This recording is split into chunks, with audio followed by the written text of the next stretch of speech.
Good morning. Yeah. It is, we got 4 minutes to go. Again, good morning, Director Popoff. It's good to have you with us. We will just get going once we get, I'm just monitoring how many people we have on the line. We're still a little bit away from quorum. Go ahead, Andy. Yeah, Joe, we got another weird message from RDCK meeting coordinator saying there's an alternative link to the site. And I didn't click on it because I thought it may be spam. But it's, yeah. If you check your email, you'll see. I will. And I don't know, I didn't know if that was legit. So I tried this first and logged in. Hopefully that's not spam. What? When did that come into your email box, Andy? Just a few minutes before I logged in. That's interesting. I don't have anything. Oh, sorry, no. Hang on a sec here. Exit search. It came in 8:44 a.m. WebEx meeting changed. All rec. I do not have that. I would just ignore it. It might just be the reminder. Oh, maybe are you sure it's not just a reminder? No, this is actually RDCK meeting coordinator changed the WebEx meeting information. Can I just a second? I'm just gonna wait. I have it as well, Andy, but I just used the RDCK calendar link and it worked fine. Yeah, I didn't click this link because I didn't recognize the, it says CMS meeting at rdck.bc.ca. So, I'll have it checked after. It looks like maybe WebEx. So I'm just gonna move around here. So I can't maybe, it looks like WebEx has sent something out automatically from its site. I'll check, but I will have Jenna check that after the meeting. Thank you for bringing it to my attention. Yeah, because maybe if people are logging into the other website, then maybe that's why we're not getting the participation. I can hear you, Diana. So, that could be a problem. Yeah, this is something. I think it looks like to me that it's the same link, so I don't think it's spam. I think that is actually from the WebEx website. Probably change the settings. Yeah. All right. I just.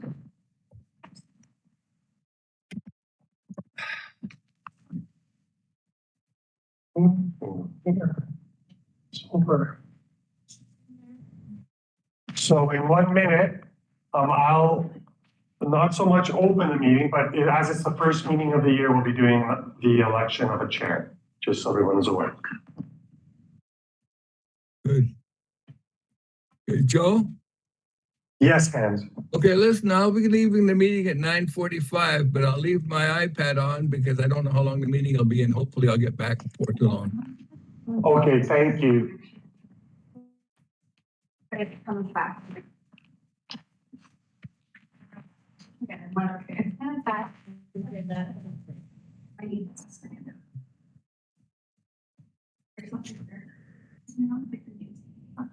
And just to note, we don't put it on the agenda, but for one of the directors, to note that lots of times we have counselors who attend as well. And in the past, a director has moved a motion to give them freedom of the floor. Of course, they can't vote on any of if there's a recommendation, but at this committee level, other elected officials have been given freedom of the floor. So we'll try and track that as well, just to see who is joining us. All right, it is 9 a.m. and I'm going to turn it over to. Oh, sorry, we're going to need just 1 minute. We're still just getting some things set up, and we'll do roll call.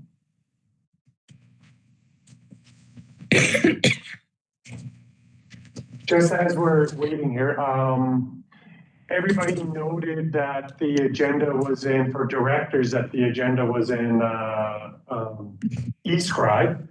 And so I hope that's improved, having to scroll through pages and pages. Good, yeah, I see some thumbs ups, good.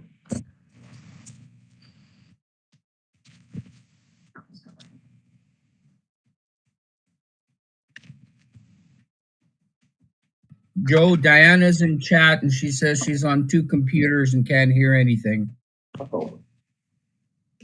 Hey, Doug I can can't hear- come. I'm in a meeting right now, so. So we'll, after lunch. Yeah. Okay, Okay. okay, thank you. Bye. Yeah, Diana, can you hear me? I think we can hear each other, but can you hear anybody? So, I don't, It's her setting. Yeah. It's her settings. She would have to reset hers. could. I'm just gonna go over, Trish, sorry, can you communicate right in chat to, Diana? that It's her settings, and she just needs to check what her speaker is set to. Yeah, that's easier. Sorry, what's that term? Diana can hear us. Oh, sorry, we can hear Diana, she can't hear us. She's been told that by Susan. So usually it's, you're setting, you're logged on, your audio's been hijacked, the programming it, sometimes shut down part of them. Her audio. So we're just having a technical issue here, so we're just, Fernando the Savior is here to save the day.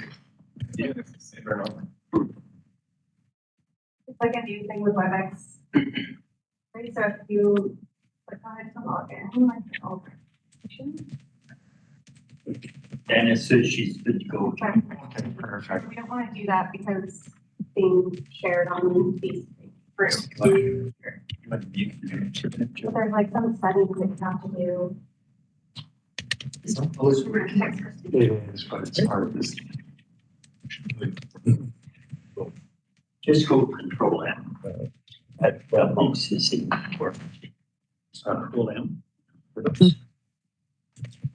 Oh, how come it's not? Should. It's control M.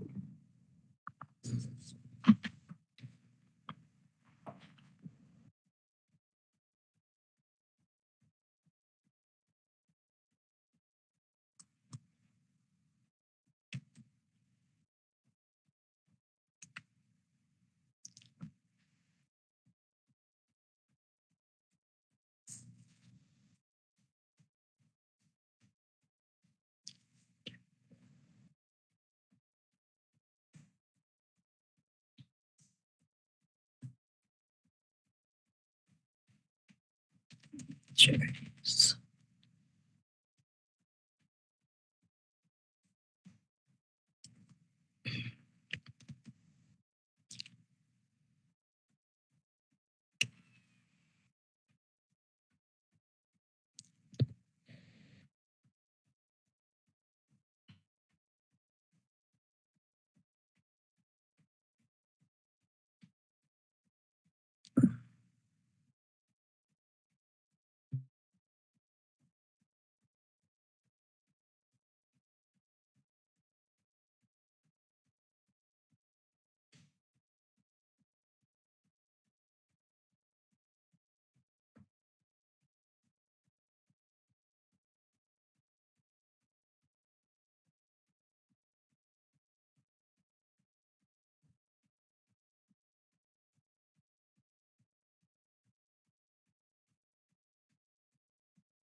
Hey, good morning.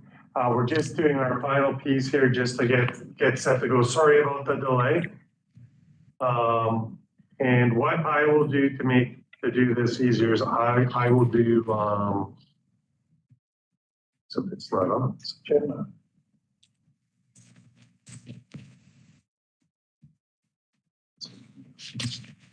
So I will do roll call. So, and I am just gonna do it by who I see so that Teresa will be tracked. If I miss anyone, please let me know. Or go A, B, C, D. So, Director Davidoff,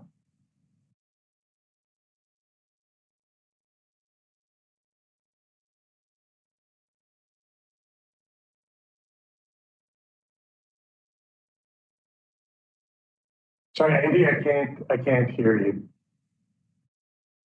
Yeah, sorry, Chair. I had too many screens open. I'm here. Thank you, Chair. Okay, no problem. I'm gonna do Director Jackman because I can see him. Present. Geez, I'm gonna screw up in English. Just keep it informal. Teresa? Here, thank you. No. Good morning. Aiden? Good morning. Cheryl? Present. I believe it's Roger. Here. Walter? I'm present. Good to hear from you, Walter. Arnold? I'm here. Diana? I'm here. Perfect. And the audio is working now. That's good. Kelly? Good morning. Susan? Good morning. Hans? Hans is here. You are on mute, Hans. Maria? Here. Leah? Present. Good morning. Keith? I'm here. Good morning, Eddie. Eddie? I'm here. Jess?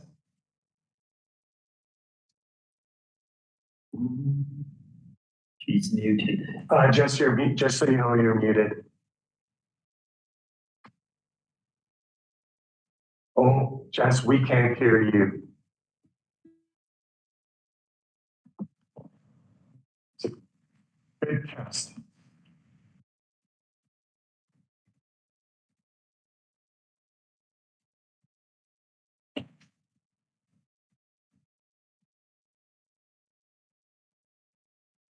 Jess, do you want to just test again to see if we can hear you?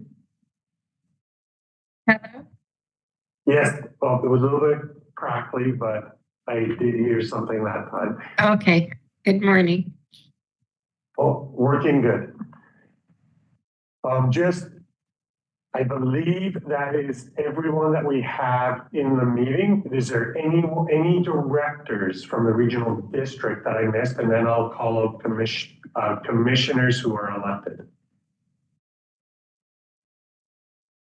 Okay, hearing none, that is everyone that is here, Teresa. Is there anybody on the agenda that isn't present? No. I just have last name. Watson and Newell. Watson and Newell are not here.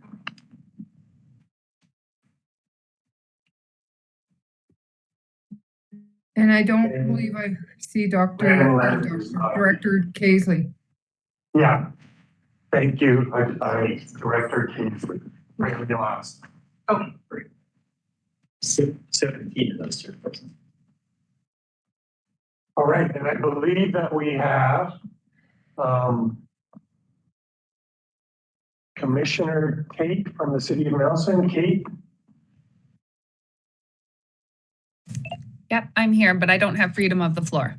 Correct, so that will be done after the election. And I don't believe that I have any other, You have Sue Heaton, the sheriff's. perfect. Just can't see your name on here, so. She was Alright. having some problems, so she was on and then she's restarting, but she'll be right back. Oh, okay, thank you, Henny. Hi, All right, so we're gonna everybody. get It's started. Oh, Sue. go ahead. I'm here, but I have no video and everything from the office in Nelson is muddled. So I can't hear any of you. Is there through the, sorry, I guess I'm the person right now. Just checking technically, is there anyone else that's having an issue with the audio from the regional district boardroom? Sue, it's probably your connection. Everybody else is fine, from what I understand. So I'm going to get started here. So the first order of business this morning is the election of chair. I believe we're all familiar with the process. I'll call for nominations 3 times. And if there are 2 or more nominations, we will hold an election. So, and this is just, of course, for the directors, the 17 directors from the Regional District Board for this piece. So calling for nominations a first time. Nominate Director Popoff. Walter, do you accept the nomination? As much as I would like to, I will decline at this time. Thank you to my nominator. Nominate Director Page. Director Page, do you accept the nomination? I do. Calling for nominations a second time. Oh, sorry, Aiden, your hand is up. Thanks, Joe. I nominate Director Hewitt.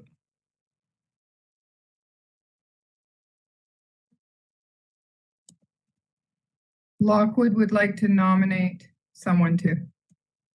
Okay, calling for nominations a third time. Lockwood would Oh, like to- sorry, Susan, I'm sorry, I didn't ask Susan. Director Hewitt, are you willing to stand? Sorry. Thank you for the nomination, Director. But I think I'll leave it for somebody who doesn't already have a position that they're chairing. I think it's good to spread it around, but thank you very much.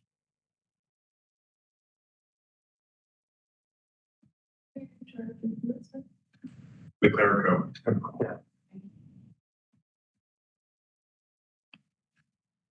Calling for nominations. Yeah, Diana. I would like to nominate Director McFadden. Director McFadden, do you wish to let your name stand? Yeah, I will. Okay. I've never had to do an election, so long. Who made that last nomination, sorry? Yeah, so,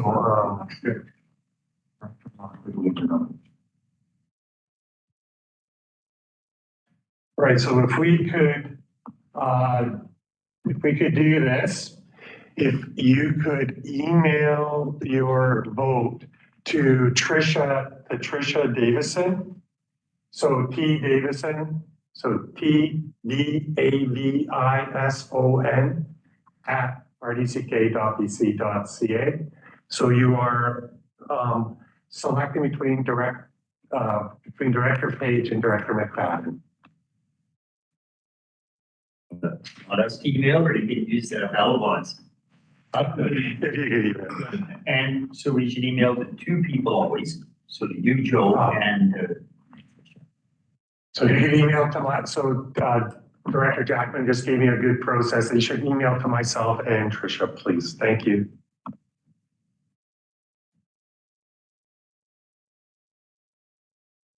Sorry, I missed the second person. I didn't have my email open. Sorry, so Cheryl to myself and Tricia Davison. Okay. Cheryl, you broke up there, so I wasn't sure if you heard that. Good, okay, thank you.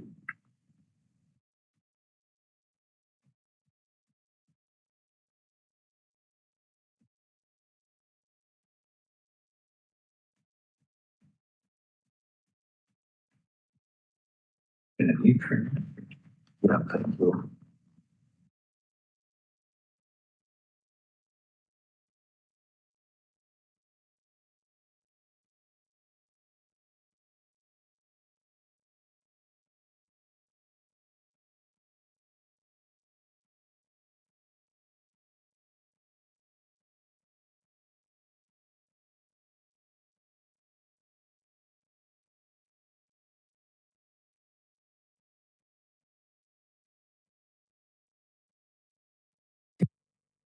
Joe, I'm just gonna log out and log back in. I'm on an iPad and I want to switch to a computer.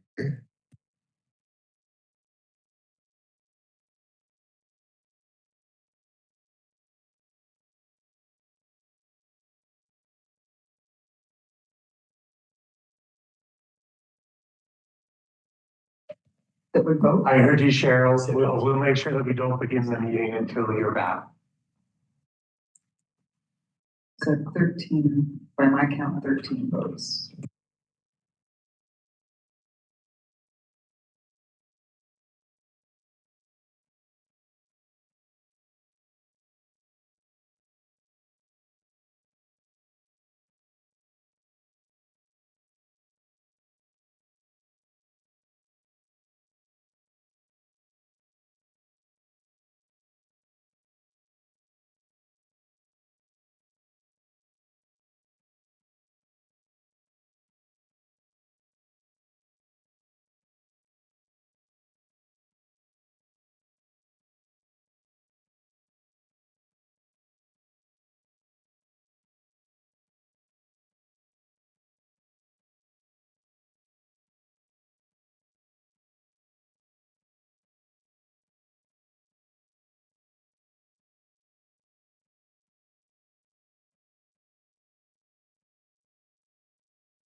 Can somebody test audio? I switched computers. Can you hear me, Cheryl? Thank you. You're welcome. Joe, there's a request from Susan to put Trisha's email in the chat. Did you already send it to her or do you need me to do it?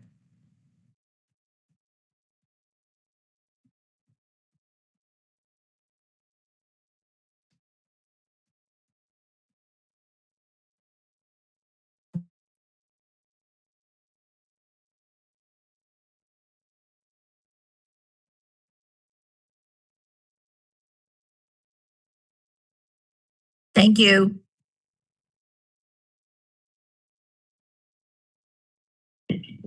Send stuff. Okay, so 30 more seconds. We have 14 of 17, so we'll just wait for the last. We just got 15. Oh, okay, so just So maybe 2 people that have not. so we still have 2 directors that have not voted.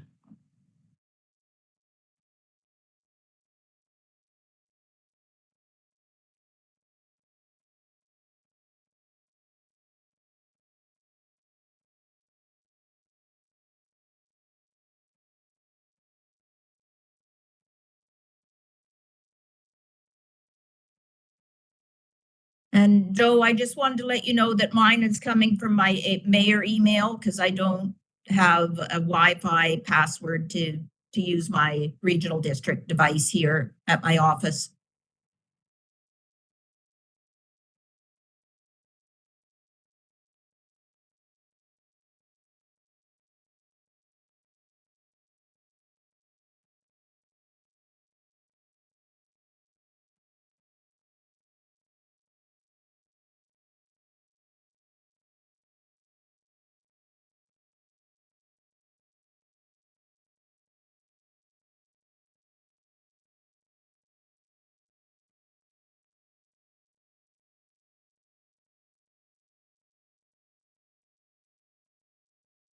Are you able to hear me? This is Director Hewitt. I can hear you. So I'm All right, guessing they can. Okay, and did you, Susan, we heard you and we're just, yeah, so we thought you're really great people. all right, I just want to make sure you get my vote. Thank you.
Just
All right, thanks everyone for the time to do the meeting. I'm just gonna go down here.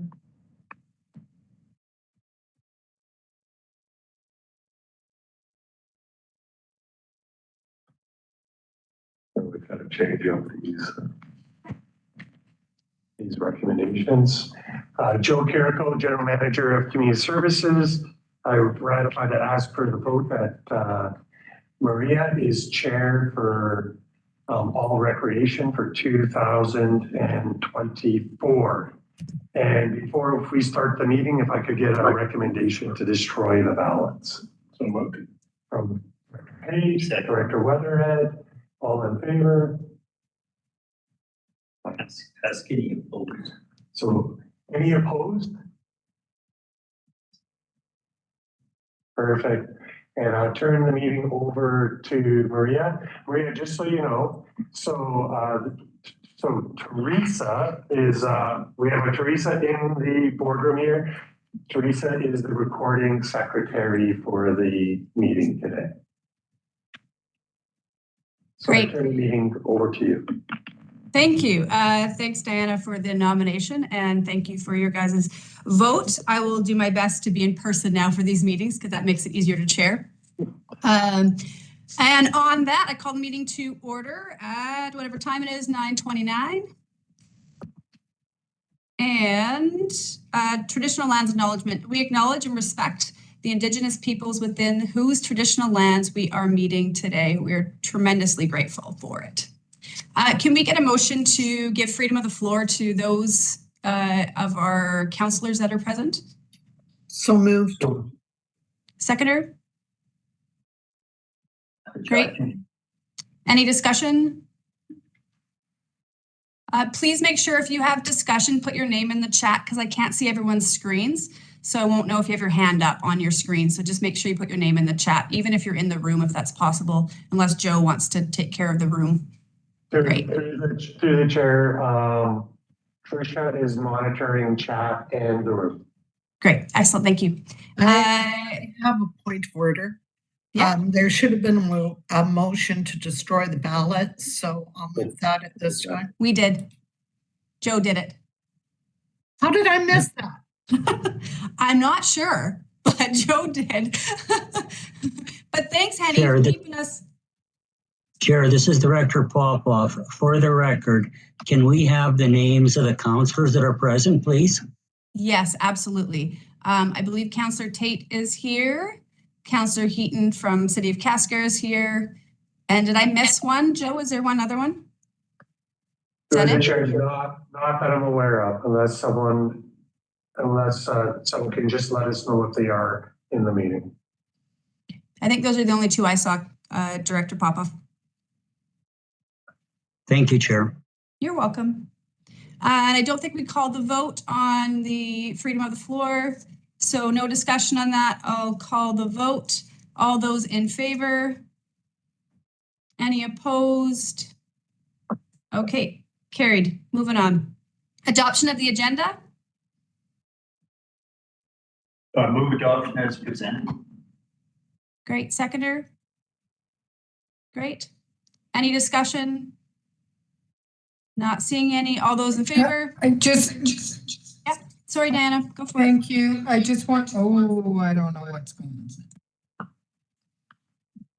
You're muted now. I can't hear you.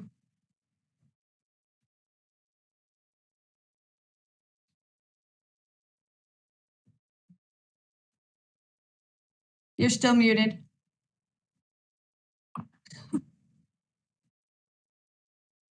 Can you hear me? Yeah, now I can. Yes? Yes, yeah. Okay. So, because there was an addendum came in, is that on this agenda? Because I haven't been able to see that attachment. That I just wanted to make sure that we were adopting that too. Joe, do you know if that's on the Yes. one that just got sent out?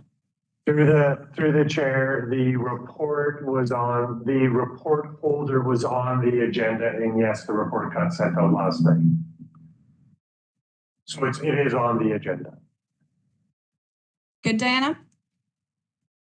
So it'd be an eScribe, the latest of eScribe. If you pulled it up, it'll be No, I there. don't hear anybody. This is hard. Check 1, 2. We can hear you, but she can't hear us. Hang on. Just can let her know that Diana.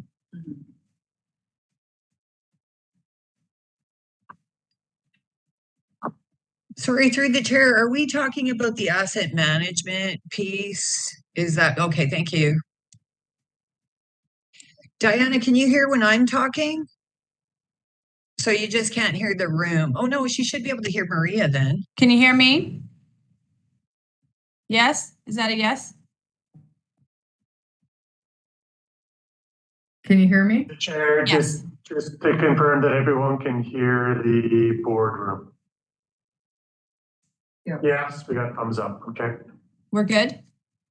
So I'm just going to apologize. One computer will let me speak. The other computer allows the video. So that's what the confusion is. I'm not sure. One time it switches, so I apologize. And I'll try and not speak at all. It's okay. So you can hear everything now. We're good? Thumbs up? Okay.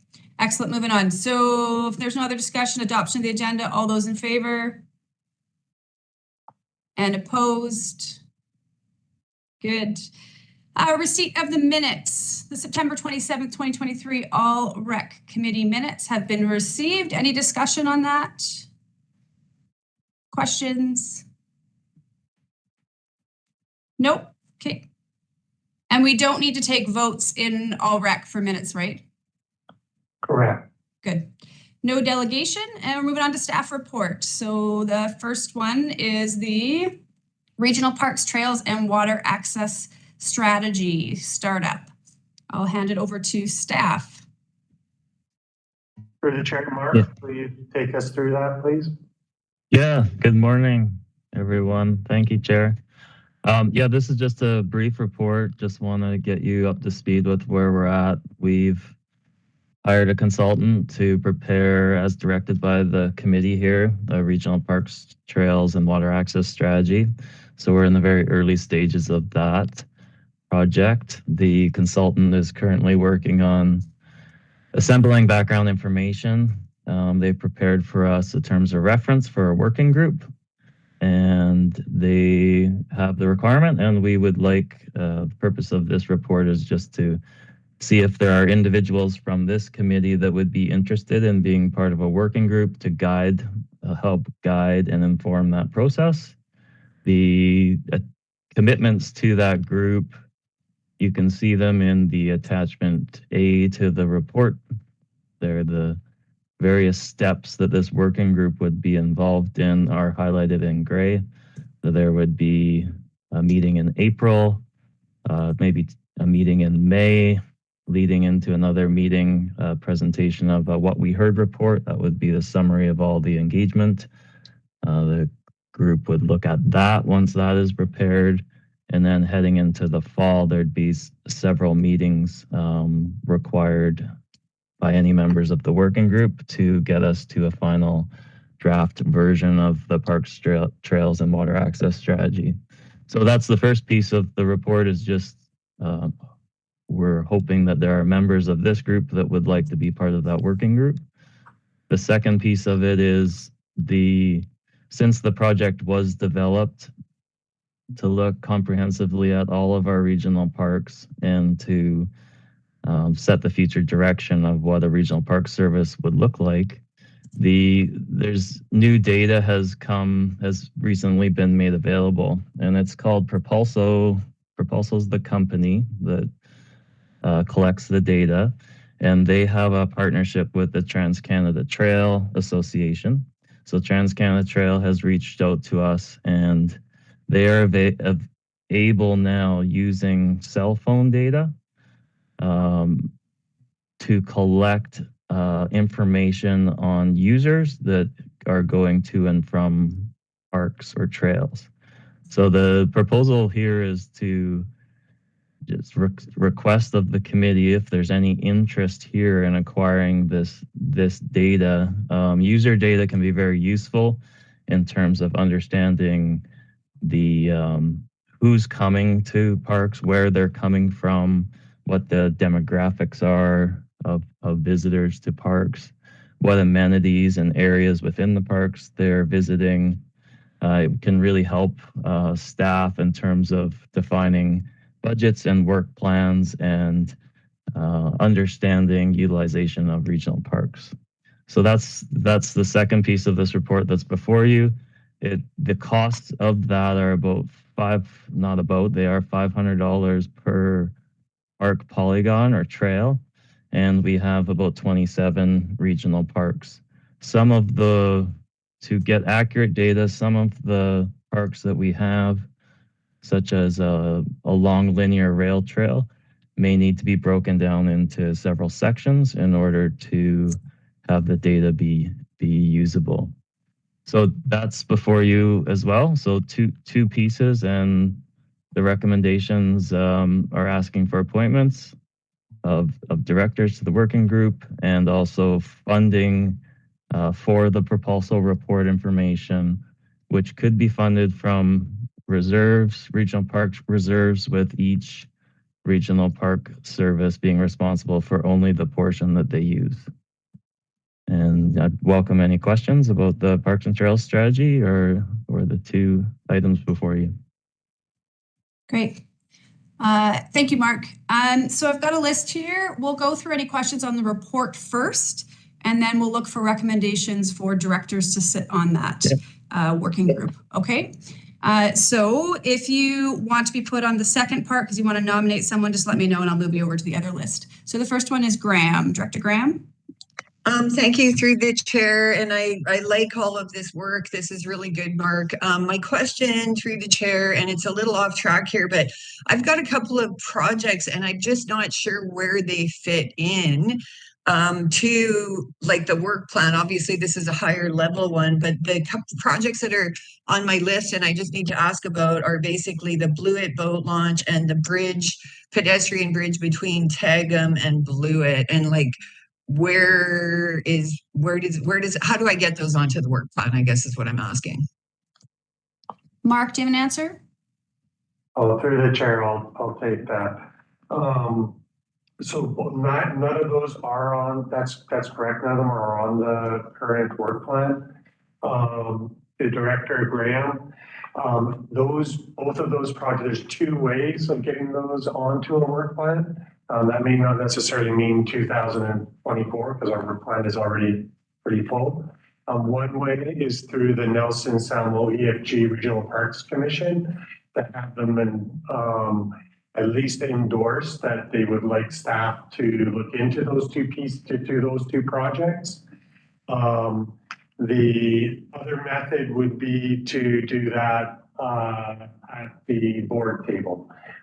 If the Nelson Samuel EFG Regional Parks Commission isn't interested in those as being projects that they would consider within the scope of the commission.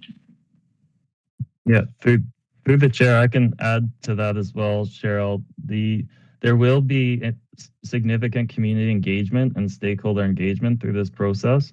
So through the engagement opportunities, we would expect that if there's going to be questions in the survey, like, do you want to improve or expand regional parks and where? So if those types of questions and those types of stakeholder groups that are really passionate about projects may be able to utilize this process in order to show that there's demonstrated community support for them if they make the cut, right, at the end of the day in the final draft. So that's a decision of the working group and of the board in adopting the policy. But it is this document as well.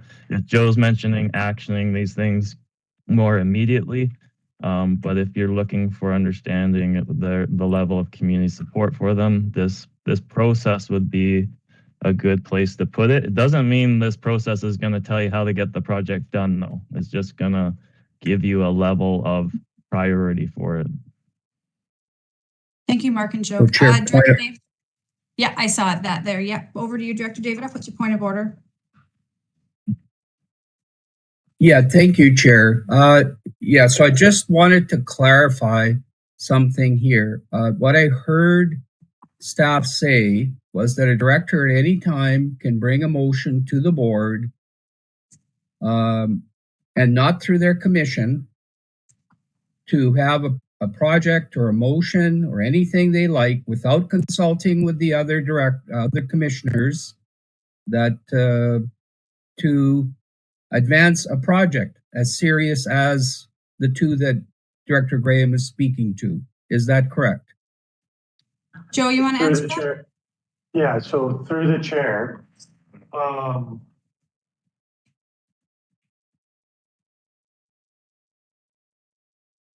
there anything I should be aware of? No. Okay. Through the chair, a commission is an advisory body to the board.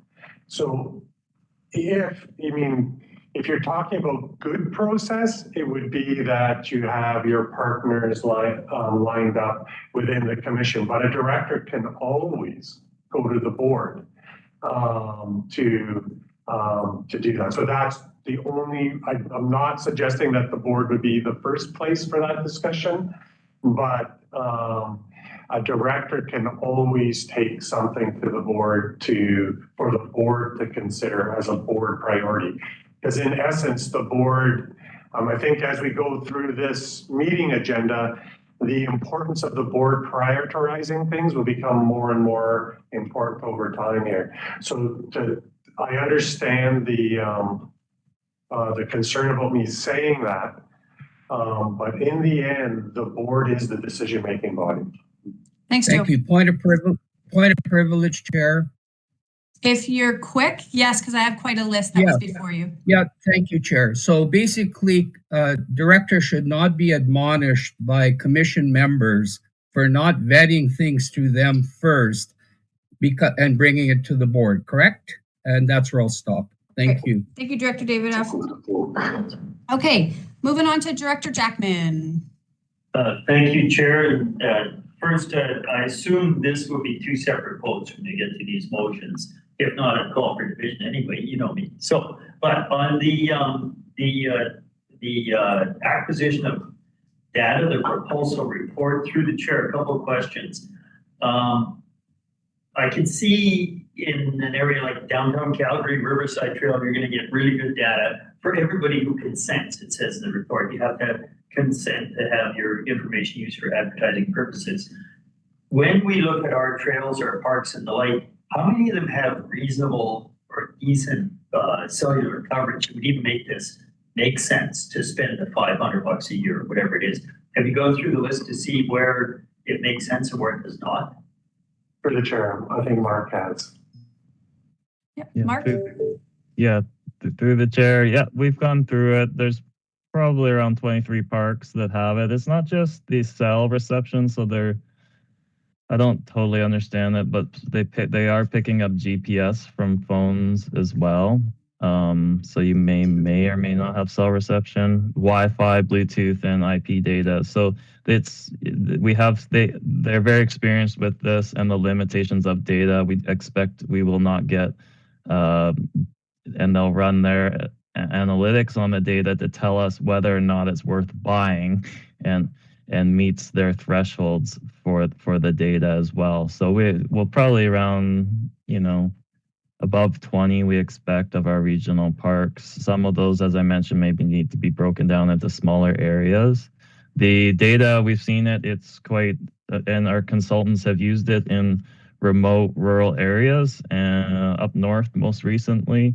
And it is very valuable data. You can actually see one of the unique things with it is you can see the point of origin. There's anonymity to it, so you can't see a individual household, but say for example, it will aggregate all of those people that come from Calgary or from Cranbrook or from another rural area, and you'll be able to see that represented on a map. So there's a ton of value in terms of understanding who's coming from where. Are they people coming from municipalities to the rural area or vice versa? So there's a lot of value in the data there. But it won't be perfect, Gary, but it does meet the threshold that's been established by the company. Thank you for that, through the chair, because I was concerned it wouldn't be of much value in our sort of more remote areas. And I do know that point of origin information is always of high interest of all of our accommodation providers, all our tourist operators and the like. So that'll also be useful. Thanks, that's reassuring. Thank you. Vandenberg, you don't want to be on the nomination. Did you have a question too, or just nomination? No, just nomination. Thank you. Great. Director Hewitt? Thank you, through the chair. My question is, there's a few of the items that were supposed to start with the working group in March. Does that put your timeline back quite a bit, or are you going to just quickly play catch up with those items? And I might have a supplemental. Mark? Yeah, it is to be quite honest, a bit of a catch-up game. Here, we're hoping that the first meeting of the working group could be in the next couple of weeks.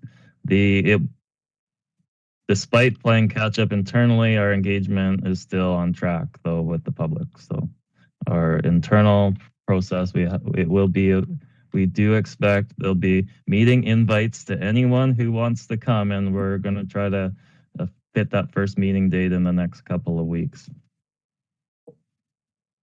Thank you. Do you have a follow-up, Director Hewitt?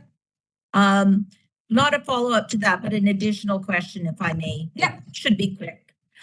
Will the directors be informed which of their parks you are targeting with this software or this platform?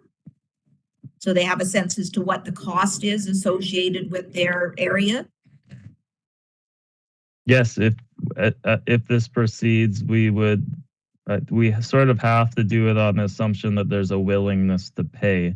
It would not meet our timeline to provide that specific information and then just ask for it. So you can make some assumptions based on the number of parks in your service area, and if that's important to you, I can give you that breakdown right now if you'd like.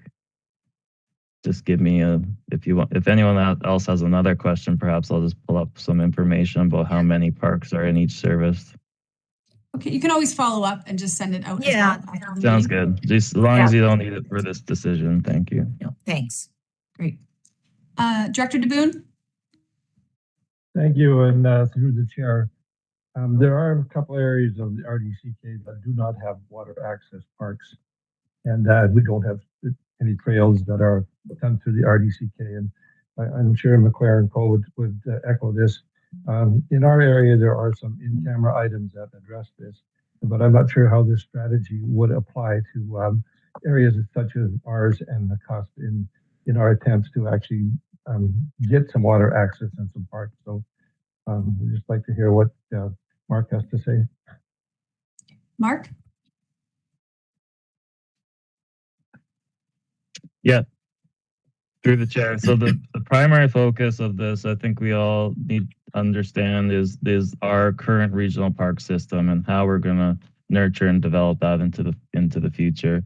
There is the piece we've built into it. We've added water access to the name of the project, and our consultants are defining through the engagement process questions around that. We do anticipate, and we've seen it before in those recreation master plans done in areas A, B, and C in town of Creston. Some communities really desire access to water. Actually, most communities do, but some completely don't have any formal access. So we would anticipate through this process, we don't want to just repeat what's been done in those master plans, but we are going to be drawing out some of what those key locations might be that have the potential to be developed as a regional park. And along with that is their willingness to pay, of course, for those locations to be developed. So we're going to find many locations are highly desirable, but that doesn't necessarily match the willingness for a regional district to move forward with service establishment. Hopefully Thank that you, Mark. answers. Supplemental, Chair. Yep. So, as you know, in our area, there are some user groups using the land already, and a survey of them would be productive in establishing whether we should proceed with some of our plans. And so, I guess it's a suggestion and a request that perhaps be included in the plan, because, again, there's an area that is heavily used, and a survey of those users would feed into this information. So I'm not sure if you can answer that, but it's a suggestion on my part. No, that's great to hear. We do there's limited spots, but of course, anyone in the public will be available to provide comment on the survey that goes out, the public survey. We do have individual stakeholder meetings. We have budgeted for around 15 meetings across the district. So if there are key groups that you think will help define the future of parks and trails and water access in your community, please let us know the names of those groups, and the working group can help select that list of 15. So hopefully that provides some reassurance if you have a very strong partner in your area that you're aware of that should be included more directly in the process. Thank you. Thank you. Director McLaren-Co. Thank you, Chair. And through the chair, I have two questions to staff. One is, it says the $20,000 cost of the data acquisition will reduce the cost of the trail counter system currently used. So at some point, does that cost neutralize somewhere else? Is that cost being offset? And my second question is, in the pros in the staff report, it says that this will help inform allocation of funding. And I was wondering if staff could speak more specifically to how it would influence the allocation of funding. Thank you. Mark? I might just default to Carrie. If he's on the call here regarding the trail counter Joe? program. Carrie, Is Carrie there or? Yep. Thank you. Sorry, just finding my mute button. Thank you through the chair. Currently we use Trafex trail counters to many of our trails and parks to get a better understanding of use, time of use, time of day, et cetera. And I think what Mark is referring to is that by using a different technology, we may be able to, sort of similarly understand the type of use or the times of use and the amount of use going on without having to, it is staff time that we have to go collect the data from each of the counters to purchase the counters, maintain the counters, etc.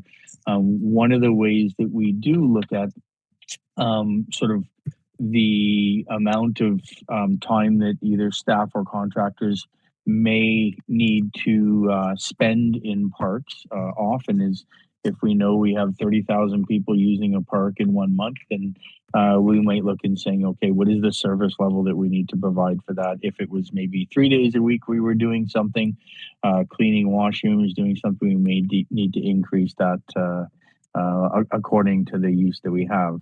So anecdotally, we obviously know the parks that we're getting a lot of use at different times, but we get a better idea by having counters, and in this case, a different type of newer technology that may help us with that. Hopefully that answers your question. Aiden, did that get both your questions? Good. Director Lockwood. Can you hear me? Yes, but you're echoey. Now try. How about now? Yeah, we're good. Use the wrong computer, sorry.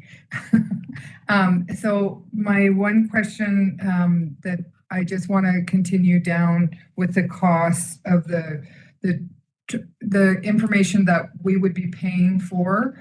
I'm just going to use an example because when we say that we're going to collect from, or that we don't, but the counters collect from GPSs and stuff like that. I'm going to use Rosebud as an example because I can't think of another place. But if it's collecting data that way, there's people that live around there that access just the road, and it's just not very accurate information. And I would be concerned that we would go down the road of using that information that is pulled from people's phones when we can't verify that kind of stuff. So my question would be is if we did not go and use this information, would we stay with the counters that we have? Because what I'm hearing is the $20,000 is what we're using for staff time to collect and maintain the counters right now. Mark? Yeah.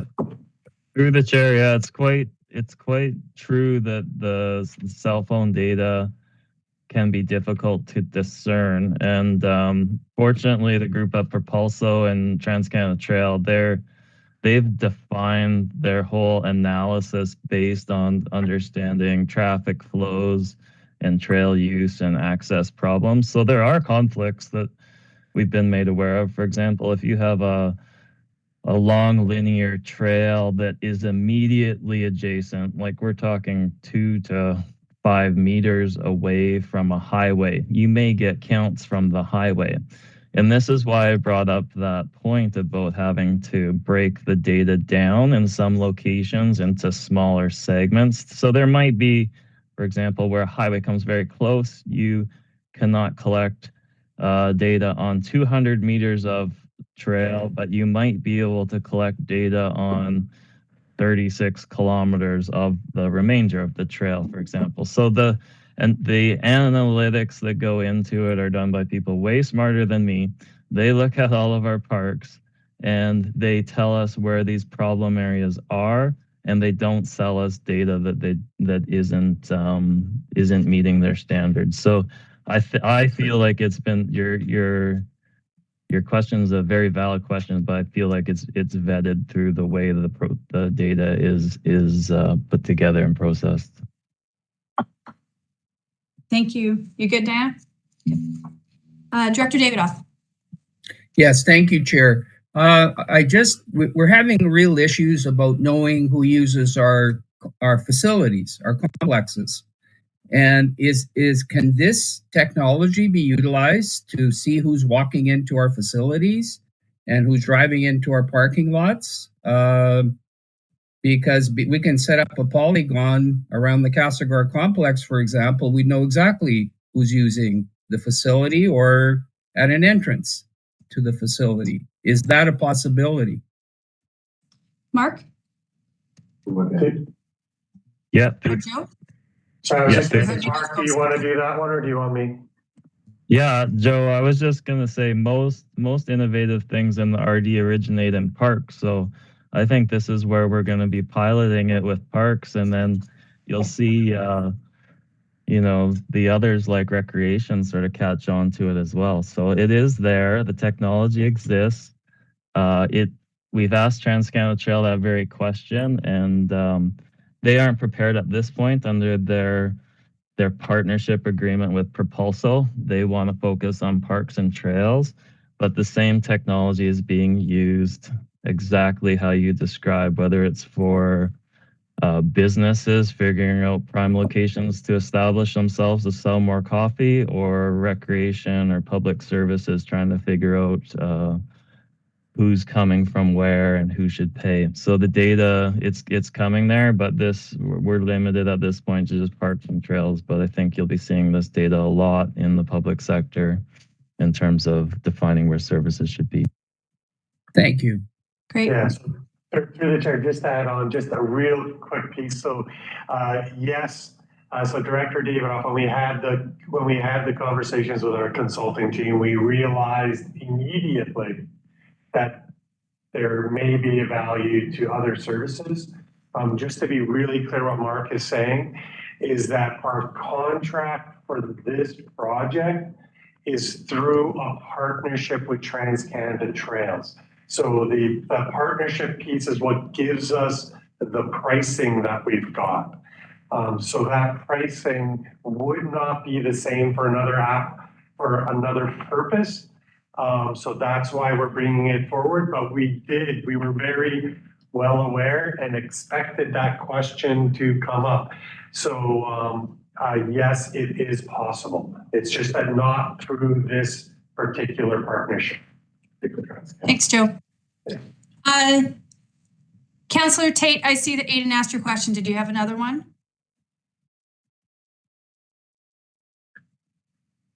Kate is saying that she's okay. Okay, great. Just judging by Kate's hand gestures. Great. I can't see her, so I'm glad you can. Director Weatherhead. Thank you. Through the chair, my question is around, well, just explain the Area K, as we know, does not have any regional parks, but all of our parks are being operated by either the province or through our societies, which we're then able to fund and keep our taxation low. In this survey, will there be education? I have a lot of new residents in Area K and the village of Nakusp who, you know, have a lot of pie in the sky ideas for this area. And given our very low population and large land base, it's just not been a feasible thing to raise taxes that way. We do already tax for some societies' parks, such as Summit Lake Ski Hill, our cross-country ski hill. We could, you know, add taxation into some of the other bike trails and trail society if that was ever, and still operate under societies for much less money. So will this survey contain any kind of education to my public in Area K so that they, you know, well, I guess after the fact they would be educated, but during the process of the survey? Thank you. Great. Mark, do you want to take that, or Joe? I think both, but Joe can bail me out. No, that's a really great question. I have the survey before me right now, so that's one of the things I was hoping to review is just to see who there will be underserved areas. Area K doesn't have any regional parks. I wouldn't call it underserved. That's the wrong term. You're just doing it a different way, and you're doing it in an exceptional way in terms of some trails and places like Mount Abriel. So it's just different. So, you know, one of my tasks is to go through the engagement plan and make sure that it also applies to those types of areas, not just those, you know, we can be Nelson centric. Joe always reminds me of that, in that not all areas have 11 parks immediately around a municipality, right? So I do intend to make sure that there's consideration of that sort of equity across the regional district. It also raises a very important question that we're hoping to pull out of this is just one of the things we don't want to communicate is that the regional district is the only way to do parks and trails and water access. It is not. There are many different scales that these types of amenities can be provided to, and in some cases user groups provide them to as high a level as a government service. So that will be part of the questionnaire as well. Not everything needs to be a regional park and trail. The purpose of this, though, is if there is interest, there might be properties in Area K that are beyond the capacity of the local community to pursue. If in those locations, the properties or potential could possibly be identified, but in terms of delivering how those areas would be provided, that's to be done at a later date by the board and through recommendations of the report. Joe, do you have something to add? I know through the chair, just Director Page. Sorry, did you say Director Page has something to add? Yes, sorry. Okay. Yeah, over to Director Page, directly related to Teresa's question. It's a little bit back. I'm slightly different now. It's not directly related to Teresa's question. Okay, do you want me to put you on the list then? Please, yeah, I'm not in the chat. Okay. Got it. I'll just make sure that you're next. I just want to make sure Teresa's question got answered. Teresa, you good? Yes, thank you. Great. Okay, over to you. Yeah, I think Director Davidoff brought up a good point around the amenities near the trail, and I'm wondering how we might get some usage data, since the city of Nelson is the trail directly adjacent to the NDCC, Lakeside Park, the pier that's going in. There's a number of amenities within the city that are directly integrated with the Trans-Canada Trail. Can we get some additional data out of those pieces? Those polygons, those hotspots?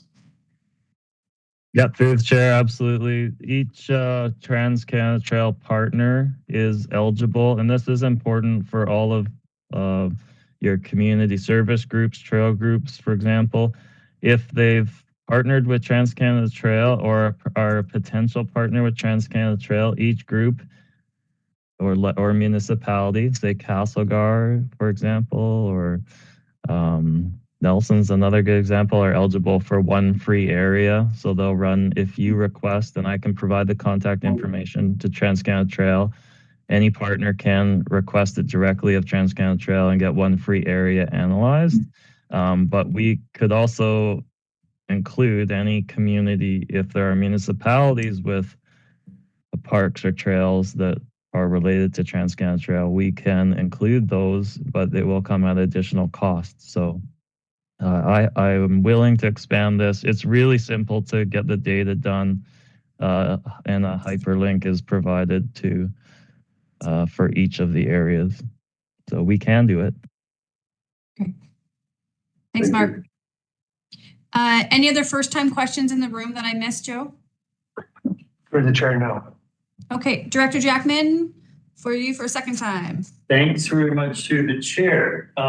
Maybe I was presumptuous in my own thinking, but because Trans-Canada Trail has set this contract up, I was kind of thinking they already had some of their own money, federal or whatever, grants, and they were already going to do some segments, because I could think in Area A, two very distinct, useful measurements. One would be as you're going up the mountainside on the Great Creek Pass, which have no traffic influence whatsoever, and there definitely people are all in for the long haul, versus the Great Creek parallel to the highway, where we do get above the highway by 50 feet vertical, a couple hundred feet back.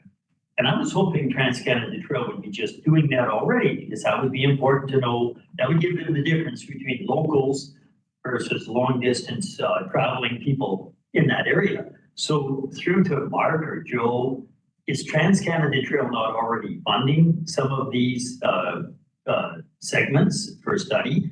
And if they are funding some places, can they tell us what they are? Maybe they're already going to do 2 or 3 spots around Nelson and West Arm. Mark or Joe, do you have a quick answer for that? Yeah, the funding in the report that's being requested pertains to regional parks and trails. Gary's question, for example, like East Shore Trail and Mountain Bike Association would be a partner of the Trans-Canada Trail, and we wouldn't be eligible for their credit, but they could go and get one area done for free. So that Great Creek Pass, for example, if it was important to you to have another area, we could do it, but we'd have to pay for it, or the group itself would have to pay for it. So that's the each group has one free request. Whether or not they share it with us though is and who's doing that. You know, we have to limit ourselves a bit to tracking down who's pursuing this type of information. It's much easier if we are to do it and then talk to those groups. But the budget is for our regional parks, and if there are some outlying areas near parks, we'll try to cover those too, but we can't get every community interest done. Supplemental. Very quickly.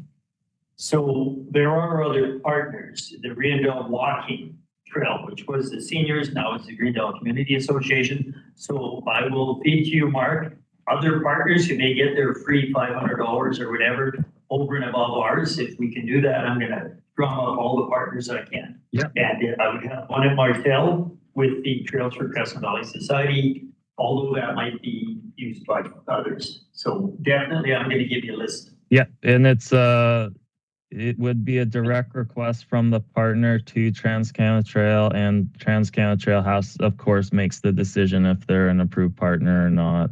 But yeah, there's a lot of opportunity here in your local communities particularly for your park and trail groups to contact Trans-Canada Trail. I'll send an email out with the contact person's name at Trans-Canada Trail to all members. Great. Thanks, Mark. Director Davidoff. Yeah, just a question to Mark. Can you please send out a map of the Trans-Canada Trail to all of us, where it goes in the RDCK? Because we have a lot of new directors that may not be aware of exactly where the Trans-Canada Trail runs. And I know I've been involved in it from day one with the properties on our end, but there may be some directors who really maybe don't know where it extends to. So is that possible, Mark? Absolutely. Yeah. Thank you. Thank you. Great suggestion, Director Davidoff. Director Page. Quickly, I was thinking along the lines that we might want to have just a simple one pager of what the application looks like, and hit up our YouTube groups. Send it out. Say, we're doing this partnership. This is a process. Hit up this process, and we'll try and consolidate as much as we can to make this a good project that pulls extra data in. Comment more than a question. Got it. Great. Mark, I'll leave that with you. If there's something you can, put a one pager together so that people would know how to do that process and where that lands. Okay, so I think that's all I got for questions. So Joe, it does look like you have it in one recommendation, but we need to separate those two. So do we need a motion to do that? Because one is for finance and one is for actually directors. Through the chair, it was intended that those are two separate. Okay, great. So we don't need to do that. Okay, so I'm going to take nominations now for those three spots. I have three people on the list. If you want to nominate someone, just put your name in chat. So Director Vandenberg. Thank you. I'd like to nominate Director Tierney. I think he might know a thing or two about these sorts of things. Director Tierney, do you accept?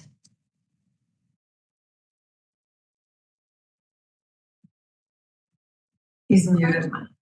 Roger, you there? I think you're muted.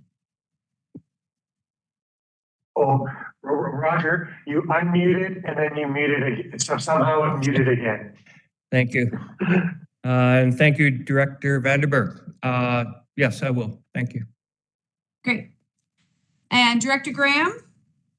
Thank you. I would like to nominate Mayor Lockwood.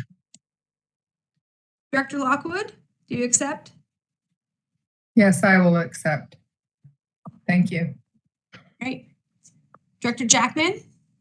I was also thinking Director Tierney, since he has a few decades of park experience, so good. Okay, anyone else want to nominate someone? We currently have two names and looks like we need three directors. Or to someone interested in being on there?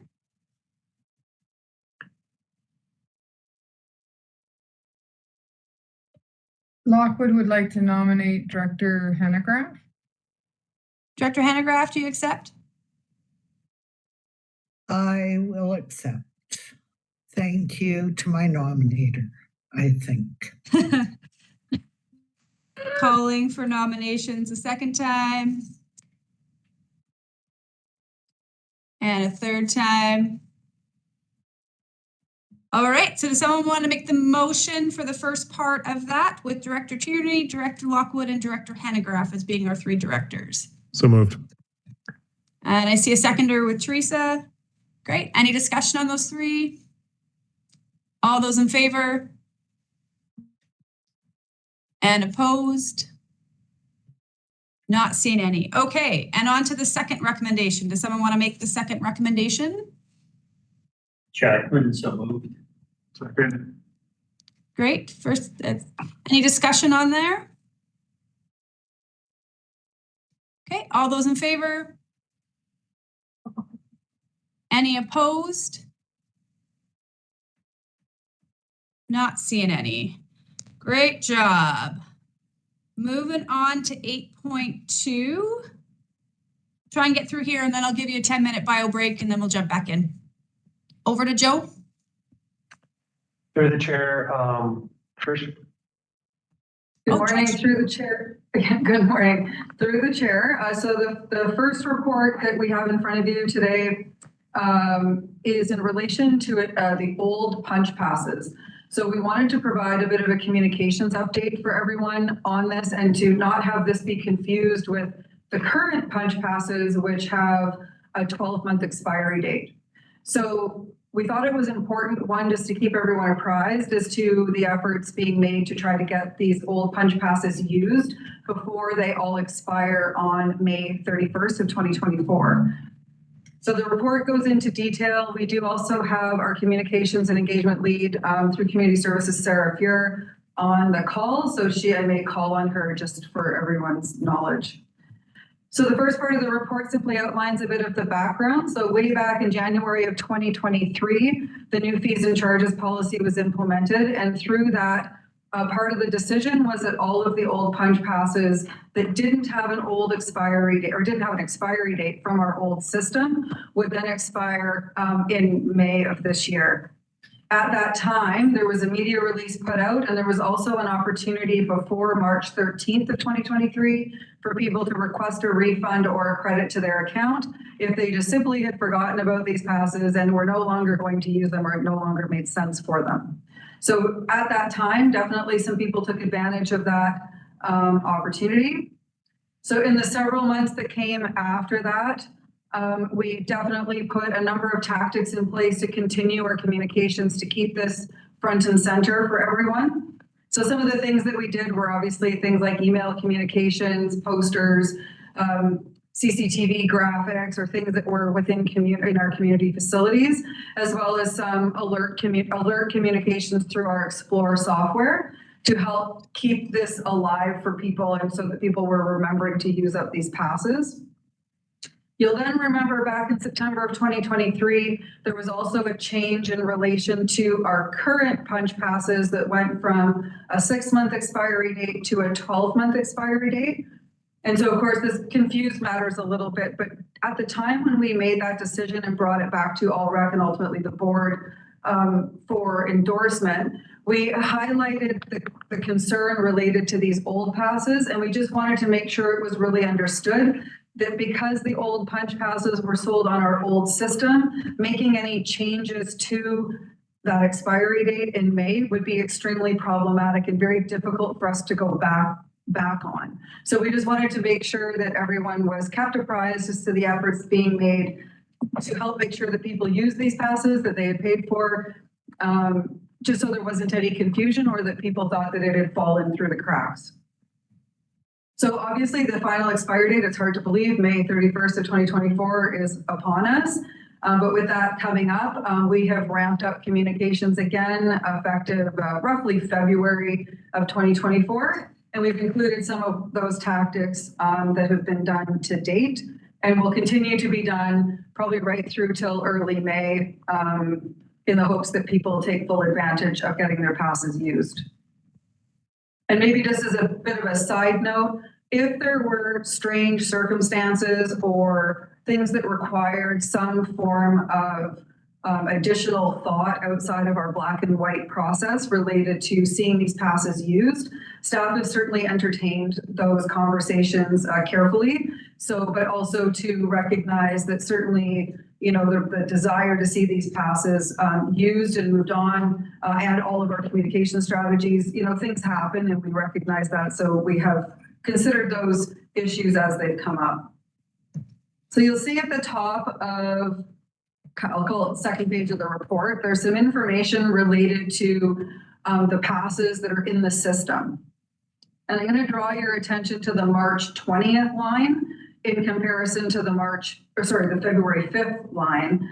And the goal is to show that our communication efforts are working, meaning that people are using their passes. There's certainly probably going to be passes left in the system. However, we are doing what we can to try to encourage people to use them, and that is seeming to have some benefit. And hopefully that will continue in the near future. I would say, you know, for us as staff, some of the accounts that we're most paying attention to are those ones with three or more passes left on them. And that's because we know that there would have been a financial commitment back at some point in time, and we're really trying to bring that number down. So if there's a couple of passes left, you know, that's not as concerning as maybe people that had a whole bunch of passes and purchased them under a totally different understanding at some point in time. So Sarah has provided us, and there is some, and I'm not going to be able to explain this very effectively, but Sarah would be able to, but there's rules of engagement as to how we send out email information. So if you look at some of the lines where it seems like, boy, we started with, say, 313 accounts with one punch pass on them on January the 11th. Why did that go up on February 5th? And the short answer to that is because we can only engage with people who have engaged with us. I think I have this right. If Sarah comes on video, I'll know if she has something to correct me on.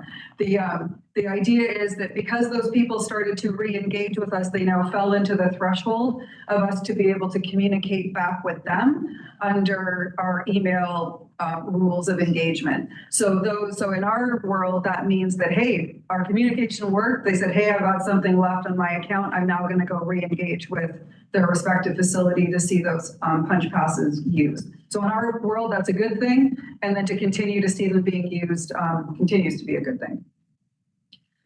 So there's some communication analytics that have been provided for your information. I won't go into really any of the details unless there's some specific questions there.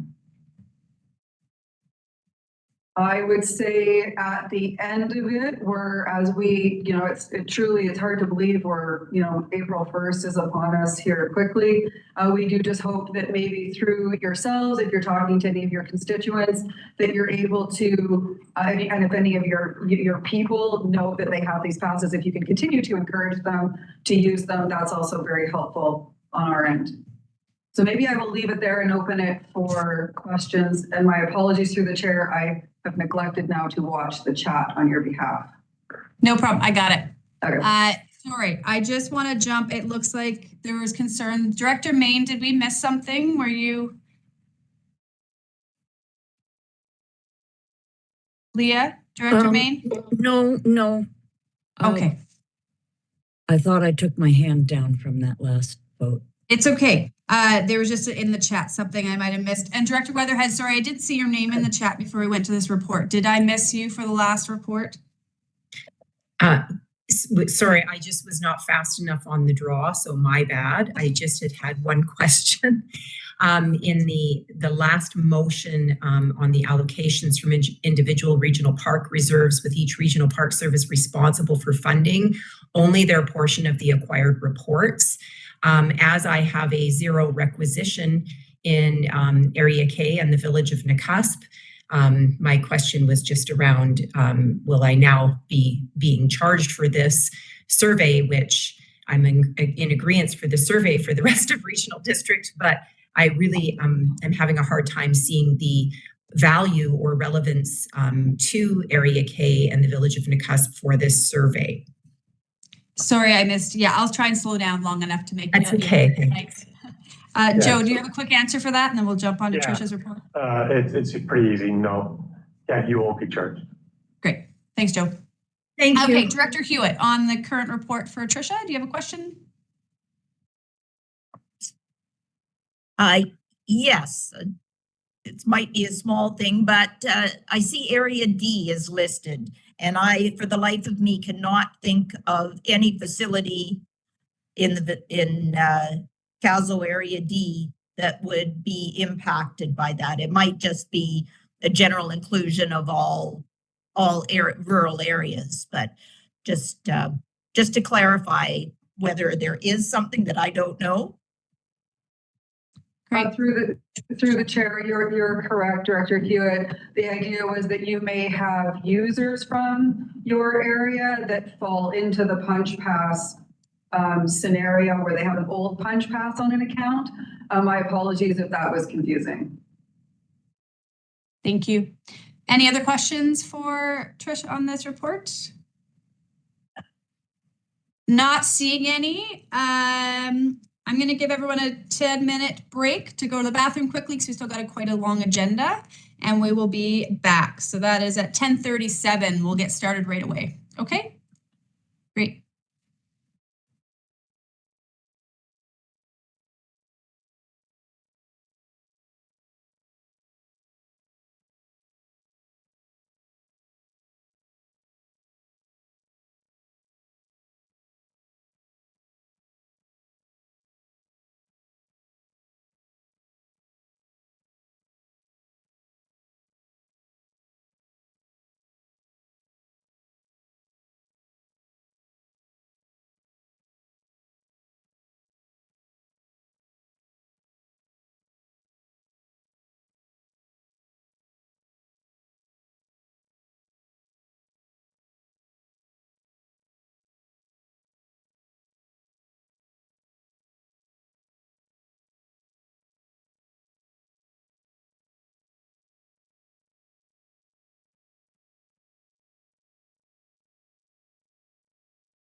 Okay, I'm just giving everyone a 1 minute warning if you can hear me.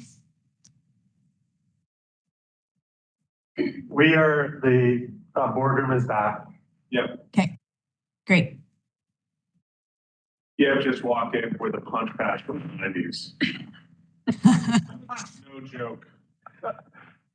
It's got one left. That's really funny. We know where he'll be at lunch today. You should show up on the 31st. Right at the end of the day. Yeah, that's right. Great. Yeah, we'll let you go for a hot tub, yeah.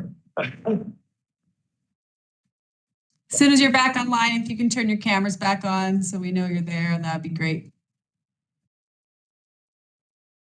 Do you want to just stop sharing for a moment, Trish, and then that way we can.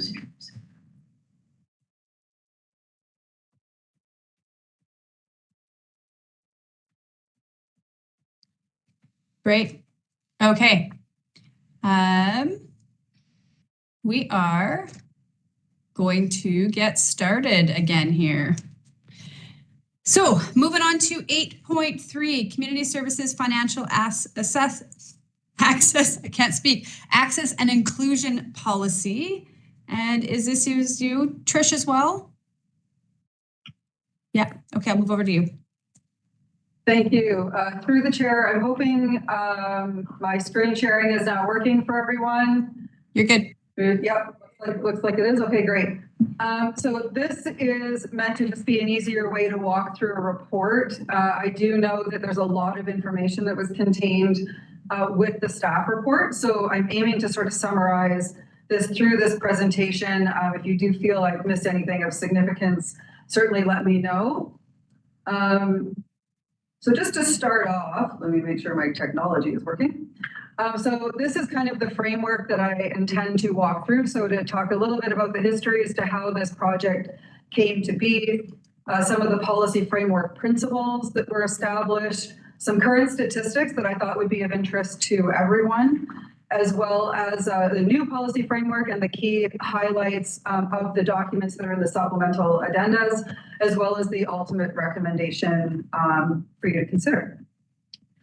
So the history, I just will maybe preface this by saying Joe and I had the privilege of working with directors Davidoff and Vandenberg over the last several months. It's probably been close to 4 or 5 months now on this project. So thank you on behalf of our staff team to those two directors for their efforts. So just a little bit of history. So back in 2019, there was an initial board discussion related to updating the leisure access program offered through community services. Unfortunately, that project, though supported back in 2019, got sidelined due to this thing called the pandemic that I'm sure all of you know lots about. And then, to go forward in 2023 in the fall, there was a board discussion related to establishing the Recreation, Inclusion, and Access Committee, which Director Vandenberg and Director Davidoff were then appointed to through the board. So the primary objectives at the time were to revisit the Leisure Access Program, focus our efforts on ways to build supports through networks, through community partnerships, recognize the role of the Regional Accessibility Advisory Committee that was just nicely getting established as this project was getting underway as well, and to identify programming opportunities within community services to support access and inclusion to recreation service offerings. So now here we are in 2024 with the goal of showing you a draft policy framework for presentation to this committee for hopefully ultimate endorsement to go forward to the board.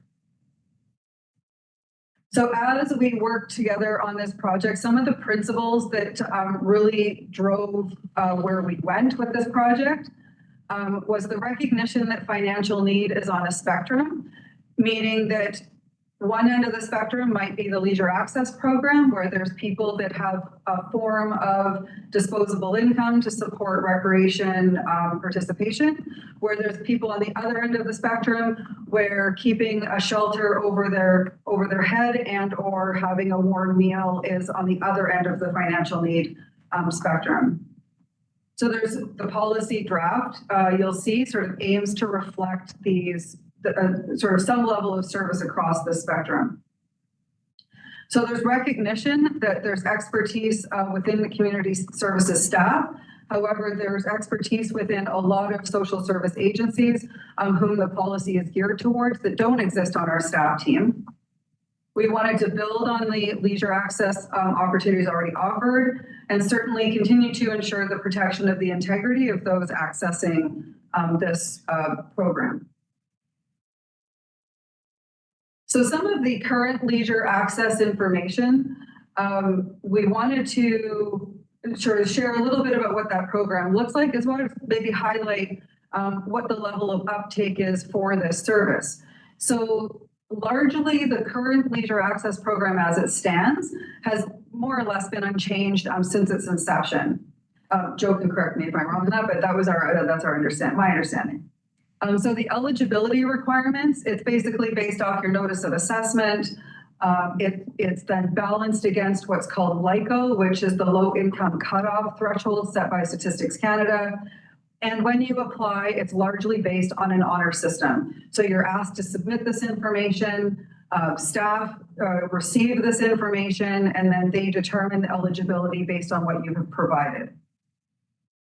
So it's available to individuals and families who qualify, and it's always been valid for 1 year. So, and the year has gone from June 1st of any 1 year to May 31st. So in the chart below, there's some information related to the level of uptake that we currently have, as well as what we had as the most recent full year of the Leisure Access Program. So in the yellow, if you can read the fine print, it's showing that those numbers reflect from June 1st of 2022 to May 31st of 2023, versus the numbers in the non-colored column are showing what our current usage is from June 2023 to, well, I'll call it current day, which was roughly the end of February of 2024. And I tried to highlight it based on the various services that people may access. So you'll see me, noting Castlegar District or Nelson District or Nakusp, but this is sort of showing trying to quantify for various directors and trying to appease different levels of need of information as to where people are coming from, as well as some of the communities they note on their application as to where they're coming from, and then accessing services within a given community center. And maybe I'll use Creston as an example. It has a long list there where, say, the current number of members is 232 people. And on their applications, they're noting that they come from the town of Creston, Canyon, Erickson, Kingsgate, Kitchener, et cetera, et cetera. So it was more to sort of say this isn't unique to one area. It is a widely used program across the district. So then when we look at the actual members and try to identify how they're accessing services, so this is how they're using that membership to gain admission to our facilities. So the biggest piece of the pie, of course, is blue, and that would be general admission. So people coming to the facility on a day-to-day basis and identifying through their account that they're a Leisure Access member, which then gives them a reduced rate on admission to access the service on that day.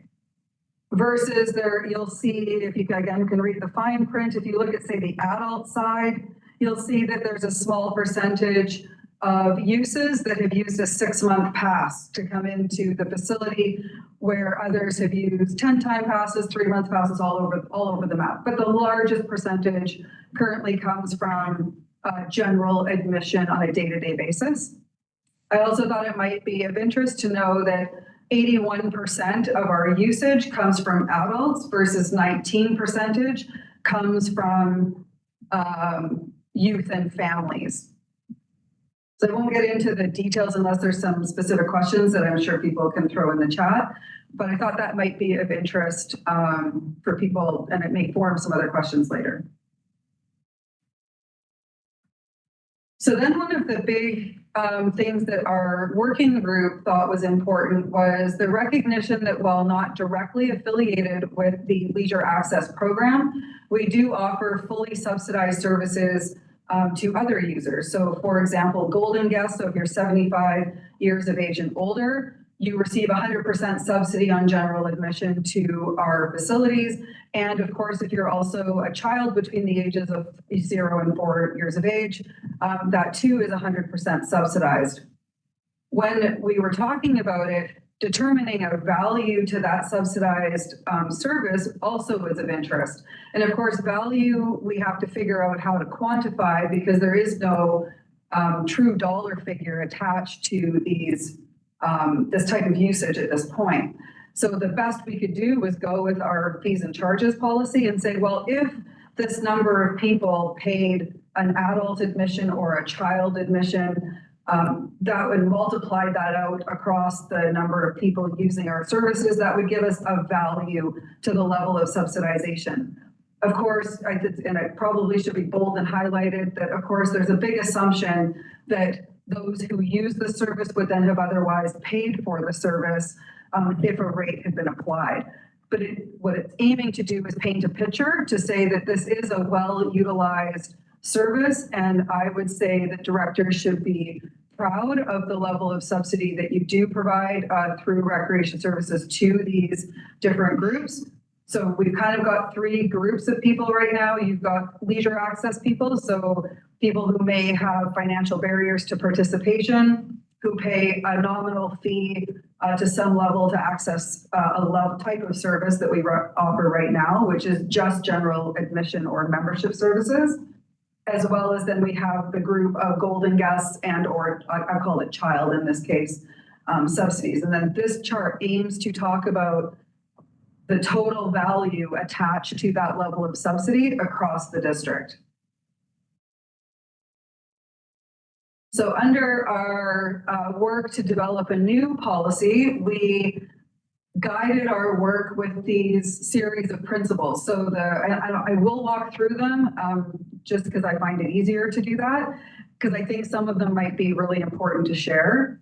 So the first one was to ensure that people are, that their integrity is protected when they access services, to create opportunities to access the benefits of recreation across the financial needs spectrum, to create fair and equitable access to recreation services, to align the new policy framework with other governing documents, to build on the existing leisure access framework and other guiding practices, improve the eligibility to gather improve the ability to gather statistical information while enhancing accountability, build effective partnerships with organizations that specialize in supporting people in need and vulnerable populations, and to complement other subsidy-based programs available that support access to recreation services. So the new policy has 4 components. So one is a revised leisure access program. And then the 3 new ones, although done in different ways historically, maybe not since COVID as much, but was support for vulnerable populations and emergent situations. The 3rd one was no or low cost programming opportunities. And then recognition around the need of caregivers and support workers for some people that need that level of support coming in to enjoy recreation opportunities. So some of the key highlights, and of course, just to draw your attention to some of the appendix information, the full policy framework is there and it outlines a lot of this in a lot more detail. But under the kind of 4 components, I've aimed to highlight what I believe are the major components within each of the 4 categories. So under the revised leisure access program, we would change the income threshold to something other than LICO, and the recommendation in the new policy is to move to something called the low income measure, which is called LIM for short. And in the appendix information, you will see that I've drawn a comparison for you to show the income threshold differences between those 2 measures. The second highlight is that there would be an increased level of subsidy to youth. And that is to align with our fees and charges policy, so that the increase would go from a current 50% to a 75% while remaining at 50% for adults. We would also be looking to include programs as an opportunity for subsidy. So for example, a swimming lesson or participation in a camp program, those would be available through this subsidy program. And probably the biggest change to this is to establish something called a subsidy ceiling, where we say that over the course of in this year, an amount of subsidy would be available to a qualifying applicant that would be able to be used for any of the services that are offered through community services. And on the table right now, that threshold, or sorry, that subsidy ceiling is $150 for children and $100 for adults. And then the application process would continue to be the same, which is an honor system-based application with the option for additional verification if further subsidy beyond that ceiling was felt to be appropriate. So in the vulnerable populations piece, so the goal here is to really develop a network of partners that can help us support the vulnerable populations effectively. So this, I've called it the establishment of a community outreach program. The goal here would be that agencies under certain criteria would be able to apply to us to be a partner with us in this program, and that we then in turn would be able to provide them with a set of complimentary passes to be issued at their discretion to their individuals. And of course, we would put a bunch of, I'll call it expectations, but more or less, we want that program to be successful. So we want to build those partnerships effectively from the ground up. We would focus, and what I thought it might be helpful to focus on vulnerable populations and emergent situations. And what I meant by emergent situations was for those that are connected to social service agencies, it's probably no surprise that there's all kinds of situations families or children can find themselves in. And maybe a good example of an emergent situation is where a child has had to be put into emergency foster care, where there simply is just no means to support that individual without literally turning that opportunity over to the caregivers or support team that is helping that family, and recognizing the value that recreation services can provide in those situations. We want to try to make that as easy as possible. Under the no and low cost programming piece, the idea here is to promote low and no cost programming opportunities. So that would be through our leisure guides, through other promotional opportunities, and to really actually package a lot of the things that we already do so that people are aware of all of the opportunities that already exist. On top of that, the idea would be to explore the feasibility on an annual or seasonal basis at targeting certain activities, say like a public swim time or a public skating time, where it might be a loony or toony type opportunity to say, and we want to target different demographics. So to work through our programming teams to, and through obviously our budgeting processes to make sure that we're kind of moving these various opportunities around to ensure that people have different ways of accessing our services. Under the caregiver support piece, so the idea here is just to put it on paper. We actually do this already. This is not new, but it's also a means to try to create consistency across the district in how we help caregivers access services to support their clientele. So this literally puts some verbiage on paper so that we've got some continuity in our administration for caregivers and or support workers, people who may need that level of support to access our services. We also define what a caregiver actually is so that there's it's not so it's clear. And I've highlighted some of the things that are in your appendix, but maybe just for reference. So we have the draft policy there for you. We also show the matrix that we use to look at different options related to the Leisure Access Program. And it's a very colorful chart, and if you're curious what my colors mean, I'm happy to share that. Basically, the more green was the more we liked that option. We also talked about in your appendix, there's some financial need indicators, which talks about the thresholds and the differences between the two. And then we provided some community profile information, in part because our working group found that to be valuable. So I appreciate that that is a lot of information to share with you. And maybe I will throw it open. I'll shut this down from sharing and throw it open through the chair for questions. You're on mute, Brianne. Thank you. I muted so that no one would hear noises from my side. Thank you, Tricia. Thank you also to Director Davidoff and Director Vandenberg. It looks like it was a lot of work, and we really appreciate you guys going through all of that work and taking the time to serve us all well. So I got a few questions. If you have any questions, put your name in the chat. First of all, we'll go to Director Popoff. Yeah, thank you, Chair. It's a pretty good report. It looks very comprehensive, but it's a long report and hard to understand all of it. But a specific question that residents may ask is the income level that's determined by Stats Canada. And to qualify for that, they would be required to produce their CRA notice of assessment. Is that correct? Through the chair, that would be one option.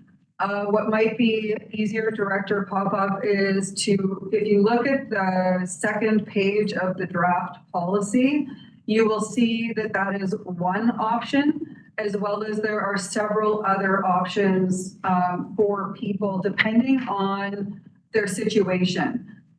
The goal there is, so there's different ones. For example, if you're receiving an income supplement, or if you're already in a situation where the government has already vetted you as somebody that requires or is eligible for a level of financial need, then we're going, great, wait, that's fantastic, that helps us, we can move you through this a lot quicker. Versus a notice of assessment would be needed for other people who may not fall into that category, but may have other reasons that their notice of assessment should be considered.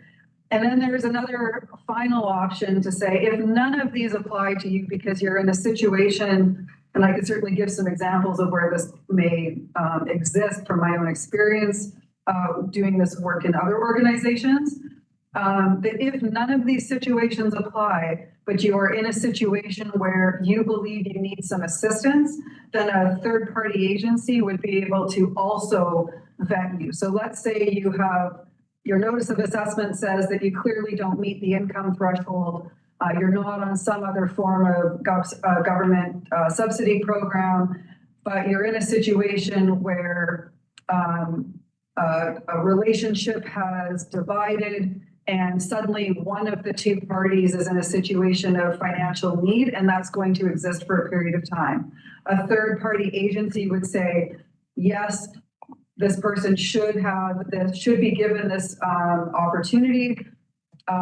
And because it's only valid for a year, the idea is that in a year, when they're reevaluated, their situation may be different.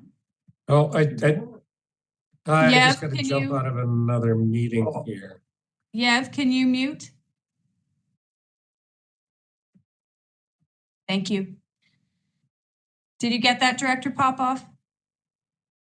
Yeah, I sure did. It sounded like a pretty convoluted process to go through it. I was looking at more a simplified process, but and it would be the RDCK staff that would make that determination. Is that correct? Correct. Thank you. Good, thank you. Director Jackman. Yes, thanks. I guess what I was going to ask for one point to clarify overlaps a bit with Director Popoff's question. But generally, I like the idea of having sort of several means tests and ways to enter into the financial assistance program. And I suspect that most people will be going through, I guess, as Tricia's described, through something that's been long established, a disability or some other condition, which makes it easy and straightforward. There is quite a difference though between the low income cutoff chart and the low income measure proposed in new one. Although the low income cutoff is very low income. And it says after tax, nobody of those incomes is paying taxes anyway, they just have no money.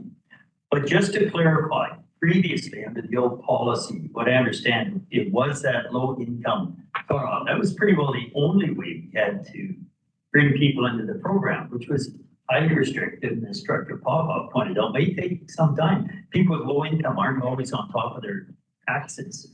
So we only had that method before, is that correct? Yes, that's correct.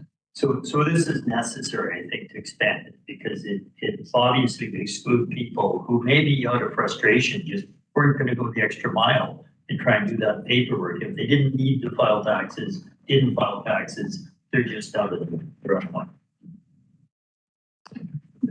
Through the chair, maybe I'll just clarify that just a little bit. So there, when we had the original inception, we did talk about groups being able to get an adjudicator, but that became quickly problematic because what this report does is goes through and it defines what those organizations are.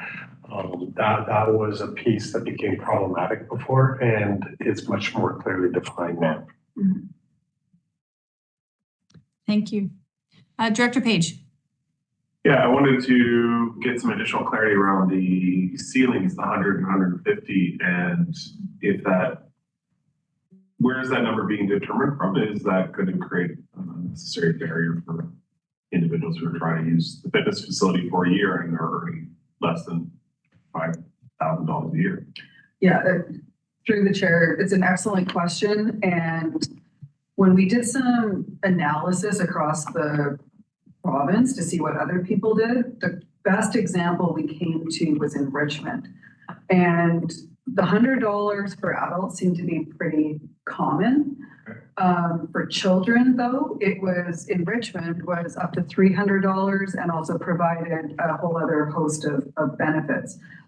I think it's really important to know that they have one person whose entire job is inclusion and accessibility, so they can manage this program quite differently.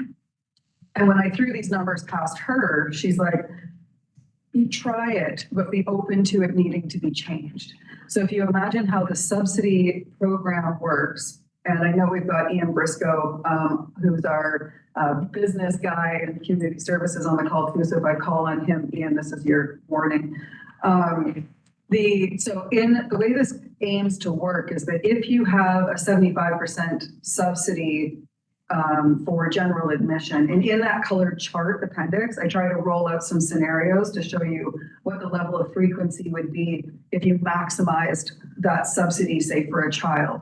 So they're still only paying, I think it worked out to be roughly $1 for admission to come into the facility on a regular basis. Right. And then the balance of the regular cost of admission is being pulled from this subsidy amount that sits on their account. So it's through those processes that we go, okay, well, what sort of do we think is reasonable for people to access services, recognizing the income thresholds that actually eligible people are working within. So it's a bit of a guess as to what is most appropriate. And I think in a year's time from when this fully is implemented, it may be worth opening up. Children are the ones I'm maybe most concerned about, in part because it aligns with our fees and charges policy.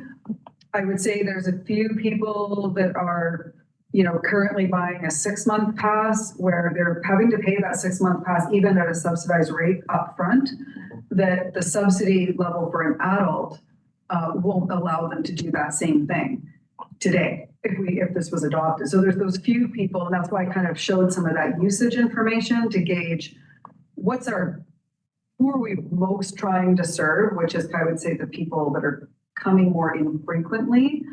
However, this does tie into our next report related to membership structure as well. So supplemental chart? Yep. So my inclination is to think that this number we should start higher and bring it down if we need to.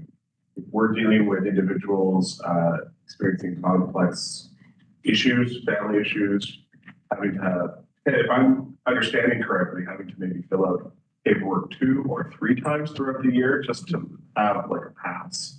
I think if we're trying to hit these yearly cycles, these eligibility for different assistance programs, bringing notices from the CRA, et cetera, I kind of feel we want to start with maybe doubling this number and seeing how many people fully subscribe to that number, rather than having individuals already impacted with situations going on in their lives, having to do so much additional paperwork.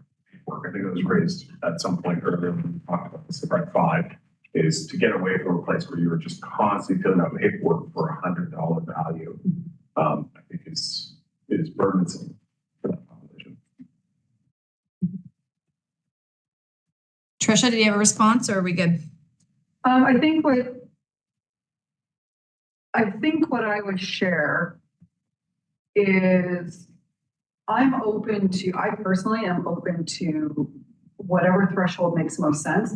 Maybe this is also a call to Director Davidoff and Vandenberg, where part of the discussion around the subsidy was in relation to feeling like we were opening up service. So meaning right now it's general admissions and memberships that are what you can access through as a leader access person, to opening that further to programs and other services, that managing some accountability within that, recognizing we also have an honor system that we really wanted to continue with as to how people accessed our service, and balancing out that usage in a way that we felt most comfortable with. So maybe it's an important one to throw to the 2 directors that were involved as well for conversation. Okay, I'll give Director Davidoff and Director Vandenberg. Did you want to answer? I see Director Davidoff in the chat. Yeah, so first of all, I really want to thank Trish in particular and Joe in a supportive role, but this was a really comprehensive piece of work that Trish led us through, and it was a joy working with Joe and Trish and Kelly to do this project. We looked at all kinds of options, and what Keith brought up was something we discussed as well. We looked at outside other agencies and how they did this work, and maybe a compromise might be a good idea. Trish, maybe comment on this, like instead of going to the $200, maybe if we bump that up to $150, for kids. All options are on the table. It's up to the board to decide, obviously, but we kind of set a limit for the consideration of the All Rec Committee. But Trish, would you think, like, if we bumped it up a bit, like to 150, would that be workable?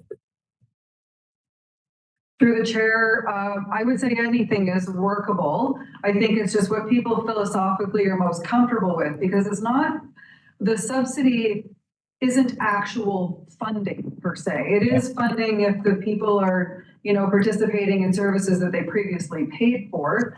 But it's kind of a funny thing to chat about. What it does do, what I would say it would do is we don't even know how many people are going to fully utilize the full subsidy. So it could be that, a lot of this will come out in the wash in a year or so when we actually get a full program implemented to better gauge, and this is kind of the beauty of this new system, or new process, I should say, is that we'd be able to better report on this. So if we had 100 children in the system that all had a 200, 150, whatever number we say subsidy, well, how many of those 100 children actually utilized the full subsidy that they were offered? Our guess at this point, based on current usage, is probably not all of them.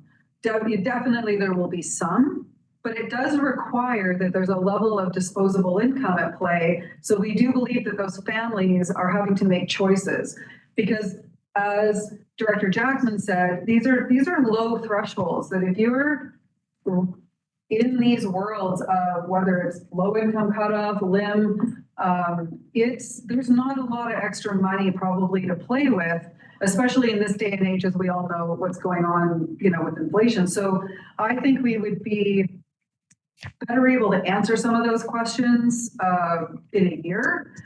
I also don't think there's a major risk in changing that number to something that feels maybe better or different for people. Fair, quick supplemental. Sorry. Sure. Yeah. I might postulate, and if Kate's around and she wants to say a math thing at us, I would really appreciate that. But if there's a low risk of this being fully subsidized and there being much impact on budgets, but whether it's 500 or 100, if the number is larger and we run them through a year without having to do additional paperwork, we're going to get more data in terms of how much people subscribed up to. If we put a limit on it, you're not going to know how much they would have gone above and beyond that limit. If it's 500, you might see half of the people got to 300 or 250 or 175 or some other number. But if you peg it right artificially low, you will only know how many people got to that limit. But if it's not going to have too much impact on finances, I would say let's go high in the first year and then calibrate it down. Would be my suggestion. Tricia, do we know about the impact on the finance piece? It's through the chair. It's challenging to gauge. You can see that we tried to put some information, and sorry, I am in one report and another. There's some information in the financial part of the report that talks a little bit about what we expect, which is pretty minor in compared, like it's not a significant thing today. Where it becomes difficult is because we're increasing the opportunity for that membership to access other services that we could assume that some of those people may pay for as well. That if they're now being subsidized, and of course that's money that we would have anticipated coming in that may not otherwise now come in. And so it's a challenging one to do anything other than create a bit of assumptions around. Okay, Director Davidoff, I'm just going to jump over to Director Vandenberg first because he hasn't had a chance to chat, and then I'll go back to you for response. Director Vandenberg. Great, thank you, and through the chair. Tricia has done a very good job of explaining the program. Now, the disadvantage to y'all is that Davidoff and I have gone through this many, many times, and we have thrown out there, if we did this, what would that look like? And if we did that, what would that look like? The reality is that this is a really good place to start. And we know that this policy will evolve, but data was not our friend. Data needs to be our friend. And going forward, we will collect more data. We will be in a position where we can adapt and change. You cannot accommodate every situation in your first go around. And some of the key things that we were very mindful of is accountability. There has to be accountability, both on the user side and the service side. And we focused on no and low cost. There is no such thing as free. It's either no or low cost. And we did talk at length about the honor system and the concerns around that. And we felt it necessary to ensure that some elements of the honor system remain, but they're back to the accountability thing. And so I would echo what Director Davidoff has said. And great work from Tricia and Joe on this. And we talked lots of circles in this regard. Thank you. Thank you. Director Davidoff, anything quick that Kelly has not touched on before we jump to others? I think in the if you look at that page with all the colors on it, if we Trish, can you has everyone got this report? Trish, can you bring that up on the screen, please? The matrix with. You're testing my technical skills, but I believe so. Give me 1 second. Okay. While you share your point, yeah. Yeah, while you're bringing it up, one of the things we did is we were looking at option 3 is where we ended up landing as a committee. So Trish, if you just you can't see the bottom of option 3 is what I want to point out. And just up a little higher. Right, one more, just like looking at page 31. I want to look at the bottom of page 31. That's what I'm looking at right here. So we had there at the bottom of the page, you can see proposed 150 child and 100 per adult with the option for additional funding through a third party adjudicator. So it shows you that we did look at a 150 number. And as a committee, that was kind of the number that we landed on. So that's why I'm saying is, and I fully appreciate what Keith is saying, that, yeah, it's like,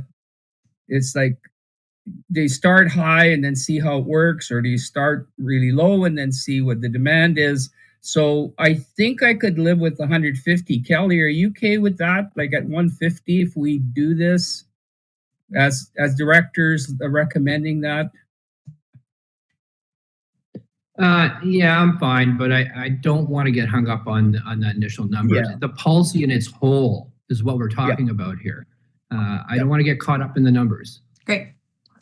Okay. Okay, thank you, Director Davidoff. So I'll go through the rest of the list, and then if someone wants to make that change, we can.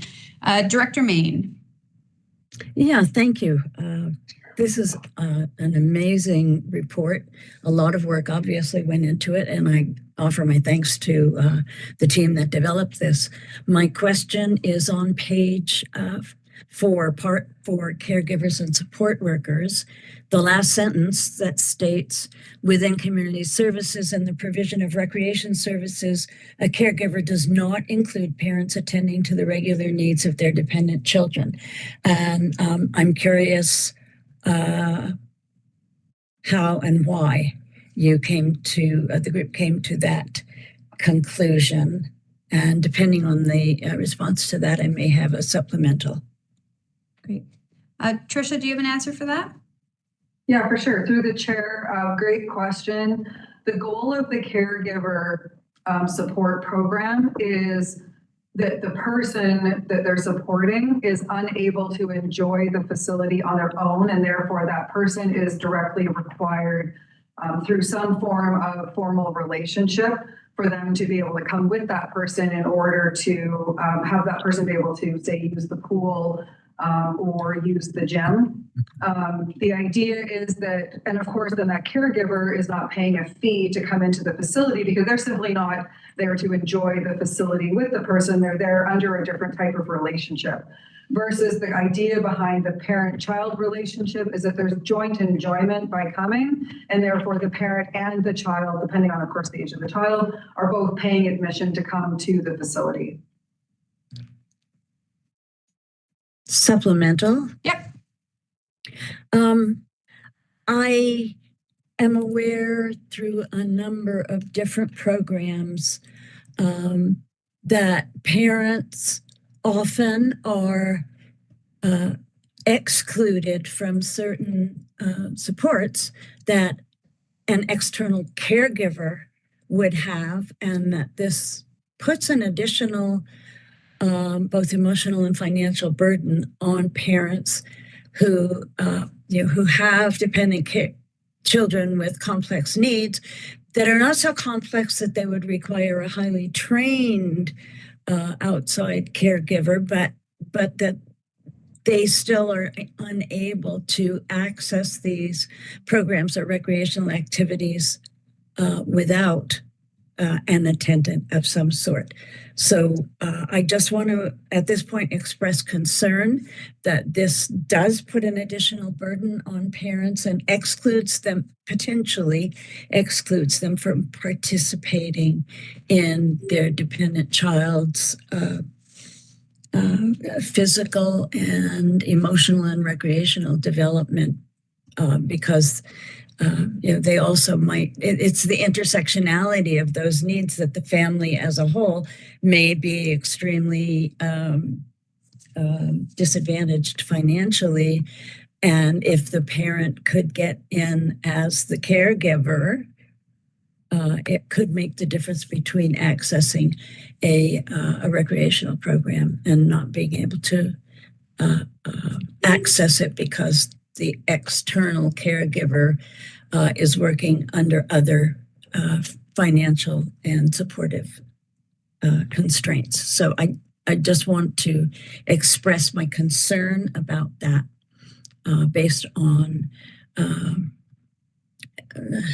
my awareness of the fact that other similar programs do exclude the parents and it's disadvantageous.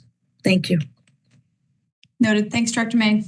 Director Vandenberg, did you already answer what you had your name in the chat for, or do you have something else to say? And then I see you, Director Davidoff. No, I don't have anything further to say, except for to Leah, we did talk about exactly that. And there is a very small percentage there, very small, but there is that opportunity. But once again, you build in the need for accountability, and there is a process. Thank you. Okay. Director Davidoff? Yeah, exactly what Kelly said is that absolutely. And I really, having done this work in the school district for 30 years, taking care of kids could be a caregiver, could be a parent, Lee, and it's a very valid point. We did discuss this.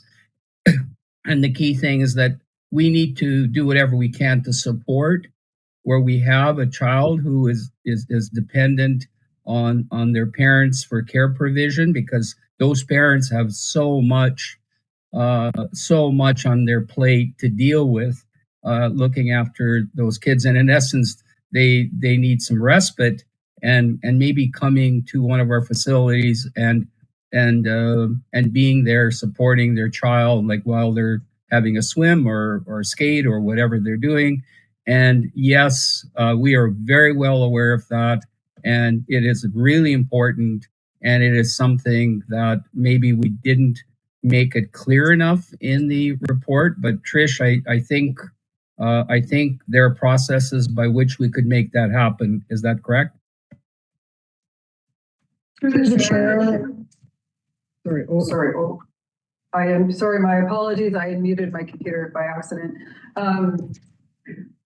So yes, to your question, Leah, is really important. And I like many policies, there has to be some gray space, to manage them.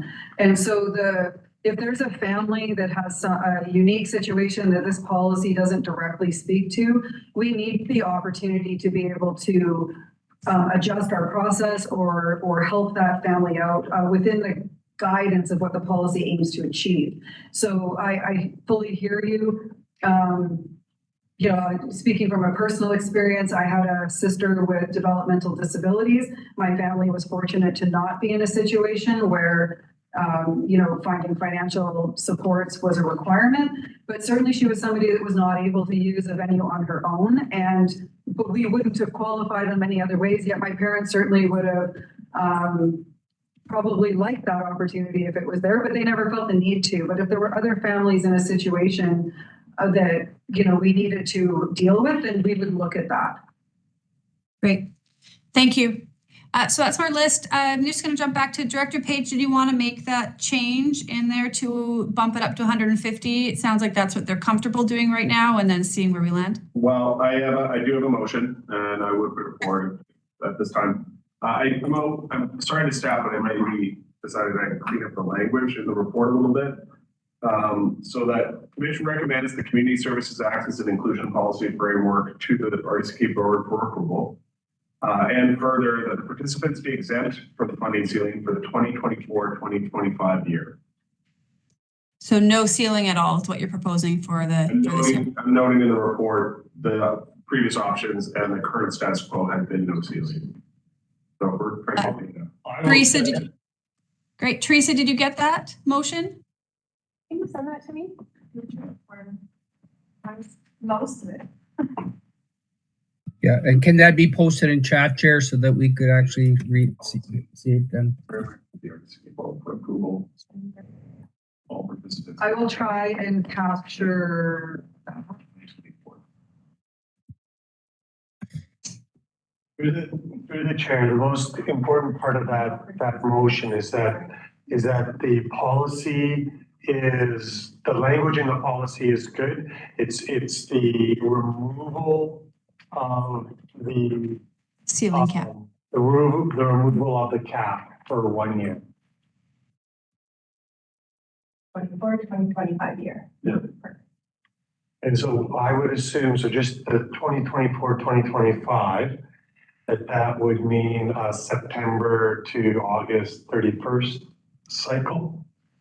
That's the way our fees and charges are. I'm just trying to create a cycle here that might work. The advantage of that cycle is that you would have the entire winter season and then an entire summer season in it. And the reason that's, of course, that I think everyone's very well aware that your busiest months are November to the beginning few weeks of March by far in the centers. Thanks, Joe. Director Page, are you okay with that friendly amendment to add that specific time frame around the year? Going from August 2024? The intent, yeah. We're on the same page, me and Joe. Okay, so August 2024 to September 2025 is what I'm hearing. September 1st, 2024 to August 31st, 2025. Great. Did you get that change, Teresa? Yes. Great. Okay, Director Lockwood, do you have a question? I did see it seconded, just in case anyone, I just saw Director Jackman second it, correct? Yeah. Yes. So, Director Lockwood? We can't hear you, Diana, are you there? Director Lockwood is just trying to find which computer to unmute. Okay. It'll be just a moment.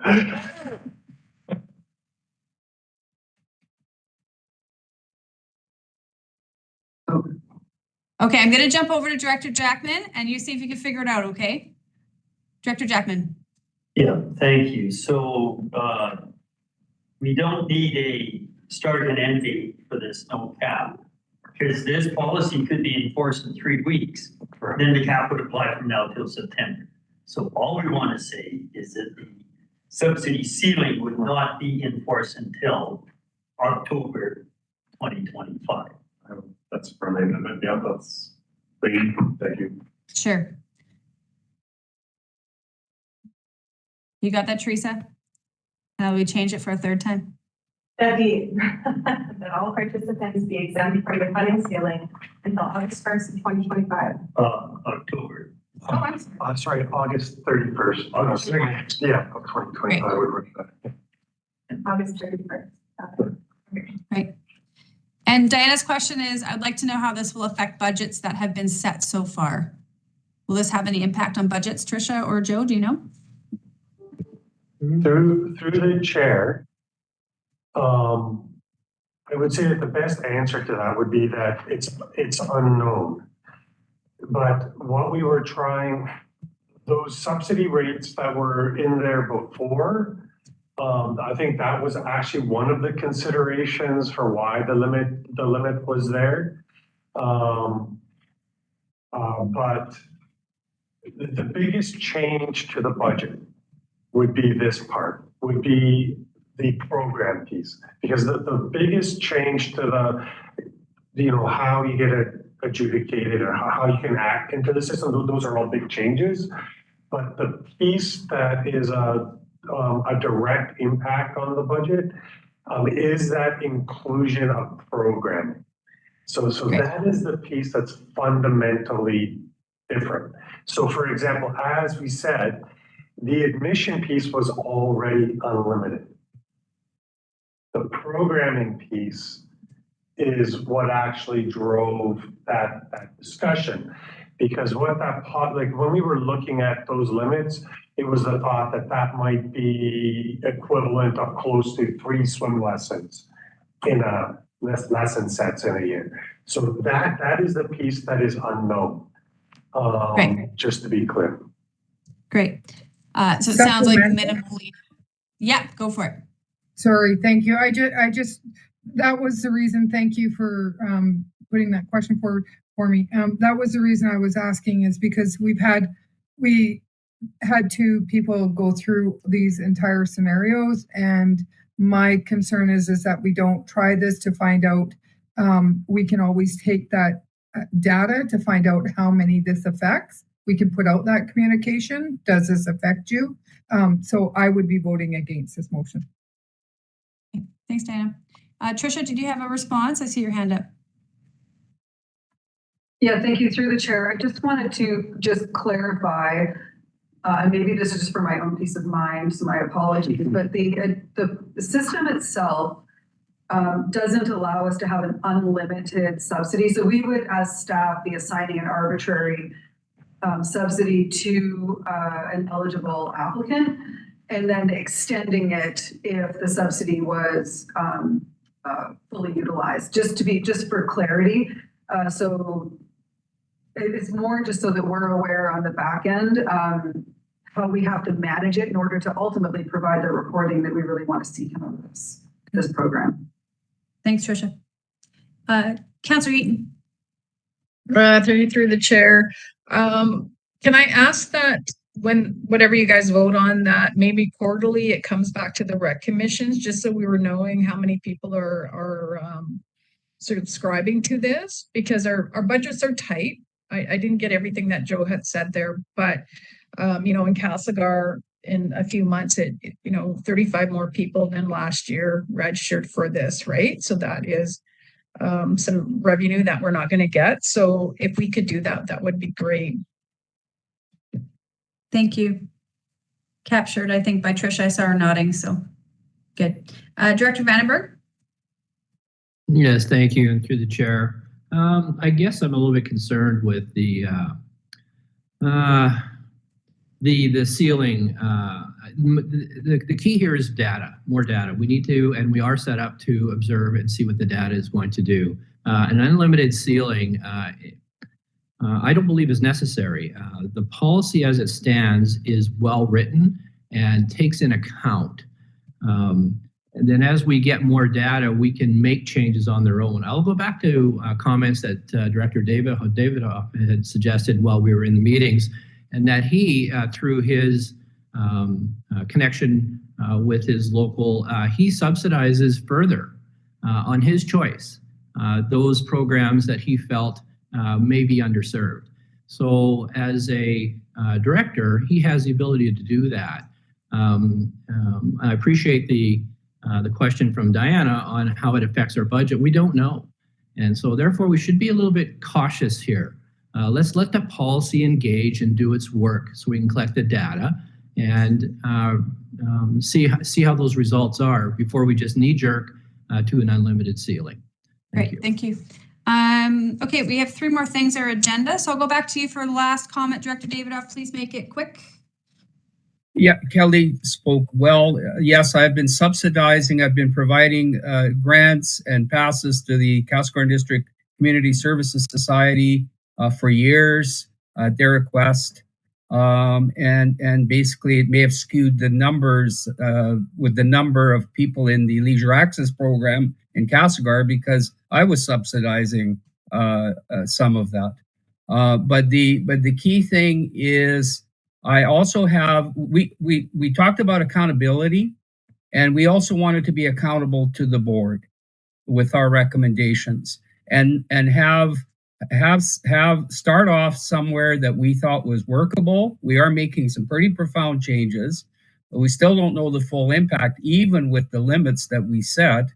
But the key thing is that I'd be comfortable with 150 for kids, but going the unlimited right now, I don't think I can support. Thanks, Chair. Great. Okay, I'm going to call the question on the motion on the table, which is to put the access forward with, or the guide forward with the change of unlimited on there. And so if you are not comfortable with the unlimited, you're going to vote in opposing, and if you're comfortable, in favor, and then we'll move on from there. Okay. So all those in favor of the motion on the table. I'm guessing you're counting Joe because I cannot see. Oh, sorry, there are 2 in favor around the table. Okay, great. And all those opposed?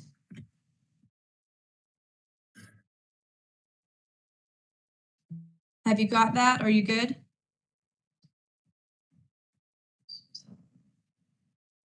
I see 11 opposed. Okay, so it does not pass. It's defeated. And so we'll move on to, does someone want to make the recommendation that's in our agenda as it stands?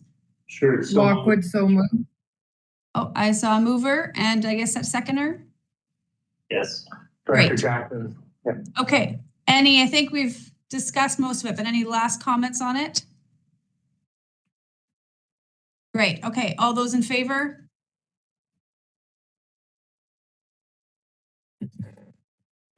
And opposed? I do not see any opposed. Great, so that passes. Moving on to 8.4. Great job, guys. And thank you again, Director Davidoff and Director Vandenberg and staff for all your hard work on there. There's a lot of information that went in there. We really appreciate it. Moving on to 8.4. And this is back over to you, Tricia. Yes, and just bear with me for 1 second while I figure out why my computer doesn't want to share. I want to share with you. Bear with me. So, Chair, I would like to make move the recommendation if there's a seconder, and then that might speed up the process as well. Great, we could do that. Yeah, we want to move the recommendation as written? Check. Yep. And you've got a seconder. Great. Move over to you, Tricia. Yep. And then we'll have discussion after you present. Yeah, sorry, my computer is just acting up. Let me see if it'll share now. Oh, yes, I'm on it. Okay. So through the chair, let me just put this into presentation mode. Okay, so again, this was just to simplify a report and sort of help people understand some of the things we've been working on with a restructuring of our membership framework.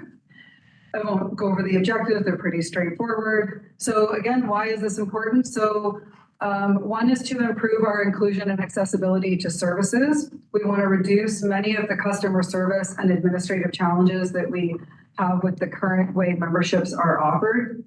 We also want to better support our overall service delivery goals, reinforce our pricing structure, and standardize service delivery to improve service analysis. And that's a fundamental way of saying that right now, the challenge across our service with the way different services are offered that are part of our membership package makes it virtually impossible to really manage any form of effective analysis. So we're looking to sort of streamline this over time. So some of the goals of the initiative are, as always, to attract new clients to our services while obviously retaining our current users. Designing effective change management processes. We all know that any change does require a lot of thought, especially when we are dealing with a lot of people that use our various membership service or various membership products. We also want to align our practices of membership services with other guiding documents. So you'll see a theme in a lot of our reports, which is bringing continuity to a lot of the things that we're doing, so we don't have conflicts in administration as to how we manage service. Certainly financial sustainability, and to simplify our administrative processes to improve customer service. So we thought it might be helpful to know what our current membership statistics look like. So without going into a lot of detail, you can see that this is of memberships sold within 2023. And so you can see that adult 1 month members make up 58% of our overall across the district type of membership sold. You can also see the variation in all of our term memberships across the different major cost centers. So, you can see there's quite a difference in Nelson compared to, say, Creston and Castlegar. We also thought it would be important to show you how many within each of these cost centers make up a 1 month where 1 month purchase of a membership is the preferred choice. So you can see it's quite high, and then the graph is showing what the average sort of looks like across the district. And then, of course, the revenue coming out of memberships in general. So in other words, what is to show you is there's a lot of people and there's a lot of money at play that we want to make sure we're aware of and taking care of as we develop any further process. One of the questions through one of my fellow colleagues that we thought would probably come up is in relation to, well, okay, there's 888 1-month memberships sold in Castlegar to adults and 134 sold to youth. Well, how many of those are actually unique, different people? And so through some data sleuthing with my business guy, Ian, who I know is on here as well, need to give him some kudos for his, thank goodness for his report generating abilities. We can tell you that, say, in Castlegar, that equates to approximately 549 different people.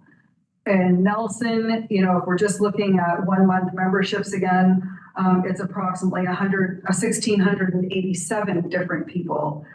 And in Castlegar, 476. Is that Creston?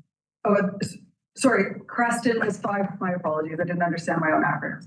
Creston was 549, Castlegar was 476. And then in Salmo, it was 87 different people purchasing 1-month passes. So obviously there's people repurchasing them over and over again in each of these centers. Oh, lost my notes. Hold on, there we go. Okay, so then of course we have our 10 pass statistics, which is not a membership. We're really, it's important for our staff teams to remember that this isn't a membership, so we keep repeating it to ourselves as much as for everyone else's benefit. This is simply a way of advanced purchasing general admission, and really what you end up with is 1 free pass for every 9 you've purchased. So you can see this is a very difficult one to try to data mine because the rules of engagement changed over time. So we've tried to provide some detail as to what happened in these various time periods related to the current 10-time passes since they were reinstated with an expiry date. So I won't go through the numbers, but again, there's a lot of people and a lot of passes being sold. There's a little bit of history on the left-hand side related to just how the passes kind of came to, passes came to be, not a membership. And what's, I think probably the most important point here is that the way our software manages this thing called a 10-time pass, which is something that as a regional district and a community services department, way back in the day, long before technology really controlled a lot of what we do, made sense to have in place. And it's obviously an enjoyed thing that people have, but it is hindering our ability to advance our membership services down the line. So some of the current issues related to our membership structure, I'm just going to go to the main highlights. So we have inequity. We have customer service challenges. Included with admission programs are a challenge across the district, and this 10-time pass is a challenge. The inequity is largely in relation to the fact that if you're able to pay more, you receive more. So if you're willing to commit to us more, you receive more.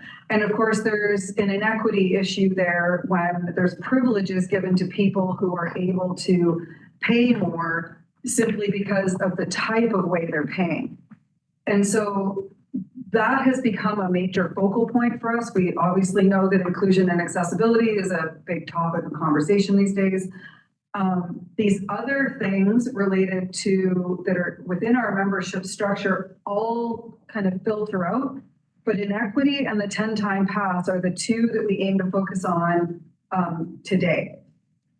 So when I move to some of the key initiatives from this information as to where we think the leverage points are to move our membership model forward, is largely in relation to developing an alternate option for 10-time passes that is separate from our software system in order to allow our software system to do its magic for us while we want to advance our membership services. In order to do that, we need to confirm, and then further to that, if we want to move away from term memberships, because they're kind of going back to dealing with the inequity issue, right now, sorry, I kind of breezed over this. I'll go back a little bit. So in the term memberships right now, there's no payment structure. So if you purchase a 6-month pass today, you pay for the 6-month pass upfront. There's no option to pay for it on a monthly basis. And because you're committing to us, say on a 6-month basis, you're receiving the cost per month at a lesser rate than somebody paying for a 1-month membership. So again, going back to the kind of value statement that our current membership structure is built on, would suggest that the more you're able to pay, the greater the benefit is, versus creating some other way to allow for the 1-month user to also receive those same benefits in a more equitable fashion. So one of the things that we're thinking would make a lot of sense is to move away from a term-based membership and go to an ongoing monthly membership. So part of the reason for sharing a lot of the stats related to, well, how many people actually purchase 1-month memberships, and even more so, what's the frequency in which they may purchase 1-month memberships over and over again, despite it being more expensive than, say, a 3 or a 6-month pass. Clearly, it is something that people enjoy. So the idea here would be to say, okay, well, if we moved away from this, we could make memberships more accessible by moving to a 1-month ongoing recurring option, and get away from the term memberships, which then would allow people to enter into the membership system a little differently.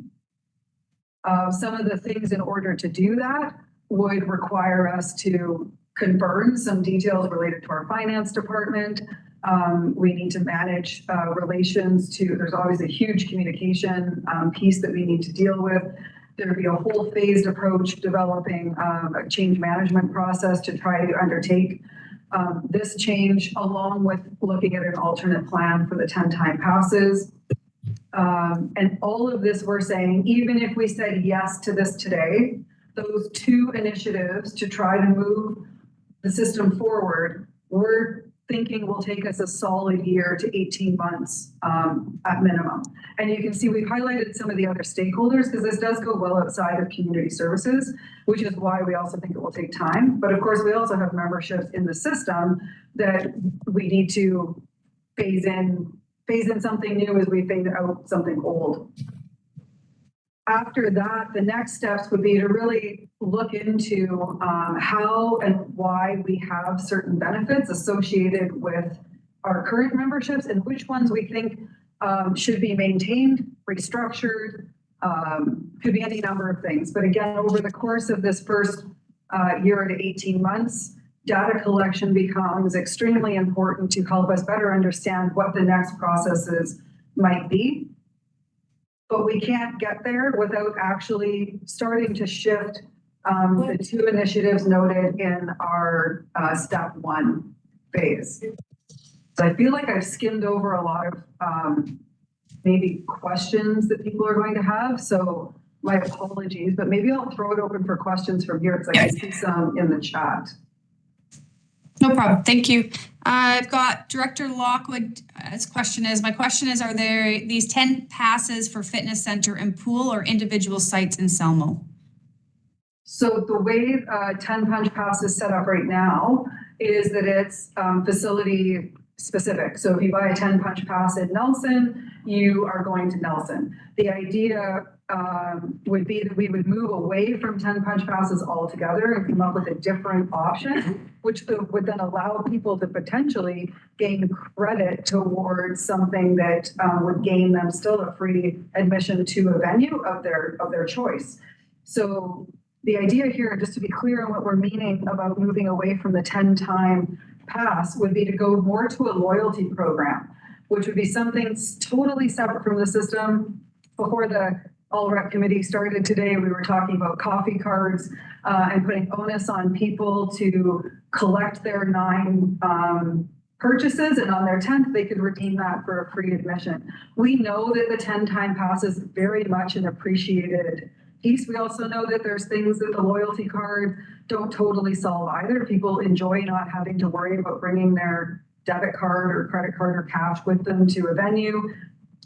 We also know that the way we're managing it right now is inhibiting our ability to move forward. So we do think we could come up with a different option for the 10-time pass. And I would even say of the two, the 10-time pass is probably the most significant issue we have today. And as recently as yesterday, I have 3 emails in my inbox related to inequity concerns with how people access included with admission services through a 10-time pass versus a general admission or a membership.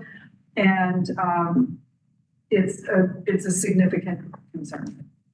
Great, thank you. Director Hanegraaff. Yeah, thanks for the report. I'm really impressed with the quality of the reports we've seen today. Thank you for that. I agree that there are some inequities there that probably I hadn't even considered myself, that those who are most able to pay get the deepest discount by buying, the passes or the memberships. Having said that, I'm up until recently been pretty regular at the pool, and I know that when I come in and there's a huge lineup, and Trisha, I know where your office is, so I'm sure you've seen it too. It's because somebody is paying, as opposed to those of us that have a membership or a punch pass where you just swipe your card and away you go. I can't imagine I think I support the notion of what we're doing or what you're trying to achieve here. Practically speaking, it's going to be a nightmare unless there's a different way for people to pay when they come to use the facilities, because it's crazy what happens when I know if I want to buy a punch pass or buy a membership, I show up 15 to 20 minutes ahead of time so I can do that purchase, knowing that it's just going to take a long time. And so I can't imagine what that's going to look like, but I'm sure people will be able to figure it out. Thank you. Do you have a response, Trisha, quickly? Yeah, through the chair. Director Hanegraaff, thank you for that concern. It's very much on our radar as well. And our little working group for this project does include our frontline staff who we very much appreciate their perspective. Nelson is definitely our litmus test for that because of just the volume of admissions that go through that facility. So yes, the lineups you see in Castlegar, you can imagine are equal, if not greater, in places like Nelson. We have some thoughts around how we could help people think it through as to, like, for example, the first thing that comes to mind to say, if people want something that is easier to administer, they could purchase a gift card that then allows them to not have to have cash on hand all the time. And it's still separate from our system. It's just a different way that they would have to think through how they access service. The kicker might be for us to think about how we manage the loyalty system in conjunction with how people might creatively want to access service. So there's a few things we'd have to work through. Really, at the end of the day today is looking for support to move away or start to think through even more detail how to move away from the 10-time pass and really start to dig into kind of step C and D of the logistics related to changing our membership term passes. Great. I'm just saying that there's practicality of someone doing one transaction for 10 passes or for a month versus 9 transactions for 10 visits. I just don't see it working well with our current system. Great. Thanks. Director Jackman. Yes, thank you. And I agree with Director Handegaard's first words around supporting the notion, because obviously we see signs of financial stress all the time.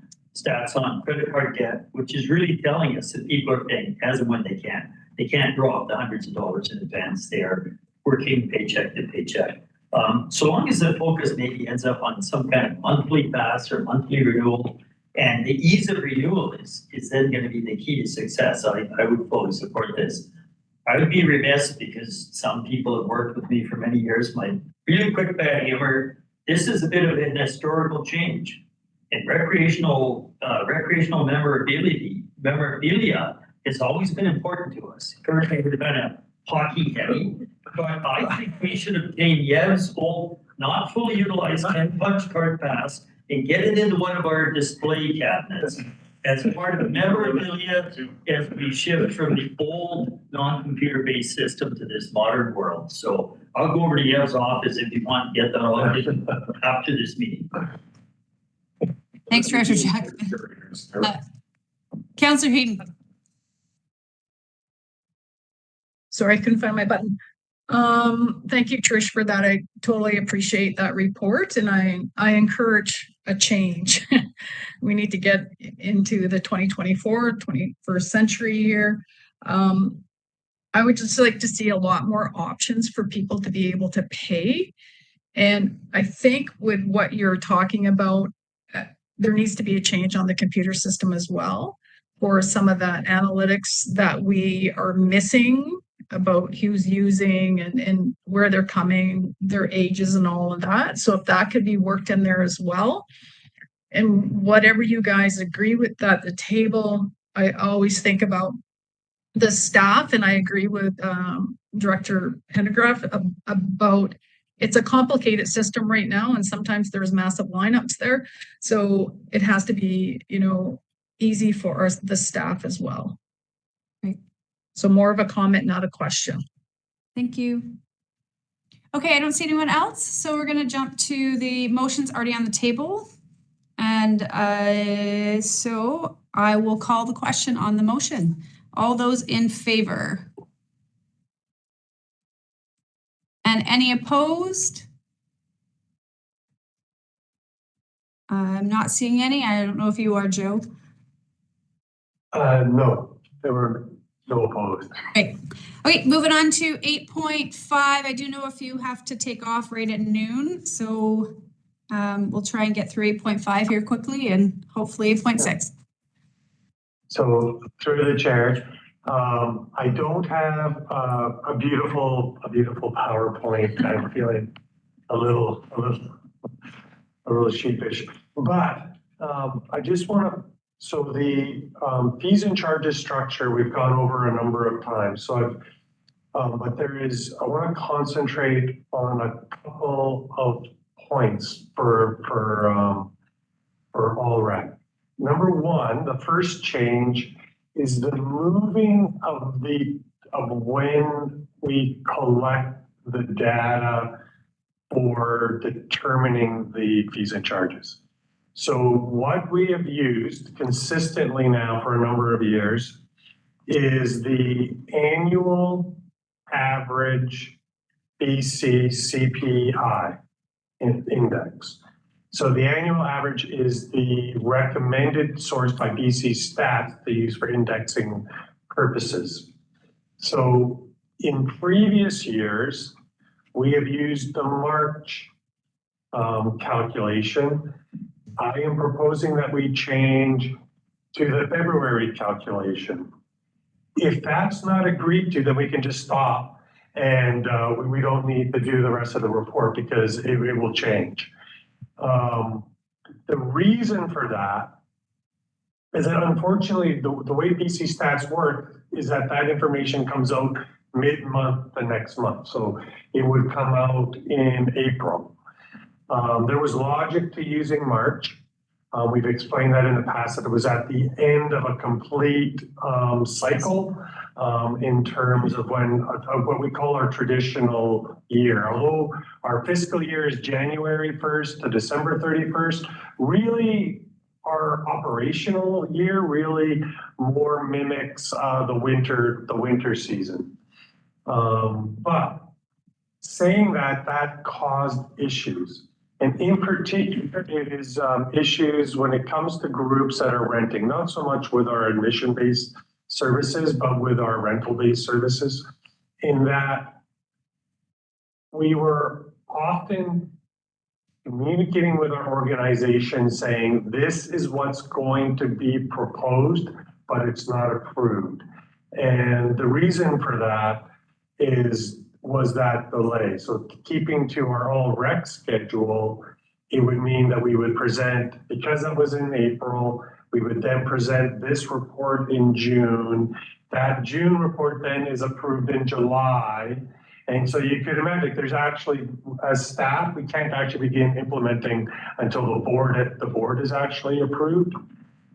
So this way, by using February, dealing with it at March all-rec, it can be approved by board in April, and then that actually enables us to have better communication with our user groups for September, which is their traditional time. The other piece is that actually groups like our youth hockey associations and that are actually doing their registration right now, and they'd like to be able to include this important piece in their registration process and have it a little more firm.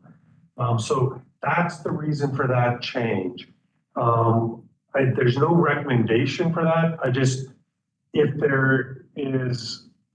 the committee, which is essentially made up of the entire board, feels that that's a bad move, then we could stop the report right now. So I'll just pause for a second if there's any part of that, any thought of that.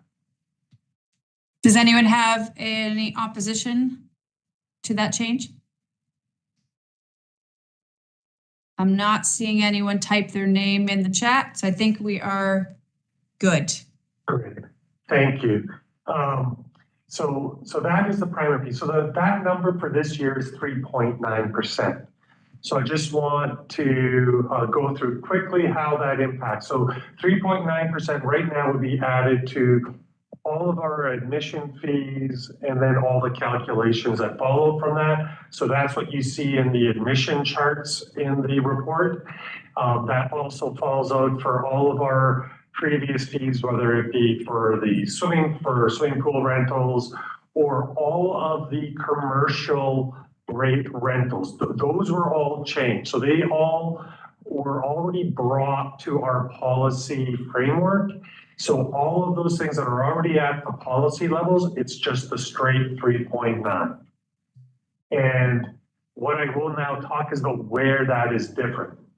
So the easier part about where that is different right now is the aquatic center in Creston. So we're just following in the aquatic center operations in Creston for rentals only. Admissions are the same across the district, but for rentals only, it was already well below the I've changed indicated rate to target rate because I think that's an easier word to understand. To the target rate as per policy. And so we've been increasing those rates by 10% a year until we've reached the target rate. So that process has been in place for a number of years. That's continuing. So the rental fees for the Creston pool have increased 10%. All the other aquatic centers, it's 3.9. So now to arenas, which is where the bigger change is. So we've talked about arenas at a number of different all-rec meetings, but just to go over a highlighted piece. So right now, what we are suggesting, which is what we talked about at actually last June, it's actually within that report framework, is that we would increase the rate starting this year by either 10% or the BC CPI rate plus 5. whichever is greater. So this year, that would mean that it's 10%. Because the BC CPI rate we're using is 3.9, plus 5 is 8.9, but the piece was at 10%. So right now, the fees that are shown in the arena rates have all been increased 10%. So that's what those rate increases are. Except where indicated. There's just one place in Creston where we haven't adjusted the non-prime youth rate. And the reason is that there's another relationship that we're trying to maintain. And so that non-prime rate this year wouldn't change, it would change next year. So that's the only place where that doesn't change. So that is what the arena rates in the tables show right now. There's another important piece to talk about. And this is still a little bit unsure, but we won't get into it. But when we set those rates, so those rates were set, the basic philosophy of this and the basic information that we used to set those rates was done in 2017. In 2017, we had 5 arenas. And technically, up until March 31st, I still have 5 arenas. And for all I know, I still may have 5 arenas, but that's still to be determined. But right now, we're planning as if we don't have Pioneer, which would shrink our arena down to 4. So, I'm going to try to explain this clearly, but I know that sometimes this can be a difficult concept to understand. The way that our rates are based, especially for rentals, are based around what we can actually rent, not what the capacity of rental is. And the reason that that's important, so what we did in 2017 is that we looked at our utilization rate for arenas and said that this total cost of running 5 arenas can only be recovered in this amount of time. So that set what we call our rate per hour for full cost recovery. Everything else falls from that. So what is happening is that 5 arenas have a lower utilization amount of percentage of hours, right? Because essentially we have, we have less time to cost recover those rates, the total cost from. So if we were to do that evaluation for 4 arenas, we would expect, and this would be more applied to this corridor in Nelson Castlegar. I don't expect that people would be driving to Creston to increase that utilization, but we would expect in particular that the arena at the complex in Creston would have a higher utilization rate. So it's going to rent more hours now of the total time that we would be looking at. We would also expect that that would have a spillover somewhat to the arenas in Nelson, in particular because the minor hockey associations between Nelson and Castlegar have many shared teams. So there's already a cross-pollination in the corridor between Nelson and Castlegar. So technically, if we do go down to 4 arenas, we may need to reevaluate our target recovery rate. But what we're saying is for this year, we're still staying on the same path as if we have 5 arenas. If we only operate 4 arenas this year, and it still is an if. I think everybody, just so we're clear, even in Castlegar, we're moving forward as if we're only operating 1.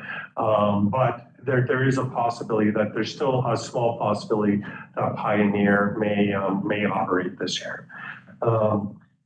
we will, if we go down to 4, we will be doing some evaluation work at the end of the next operating season, just to see if we can do some adjustments there.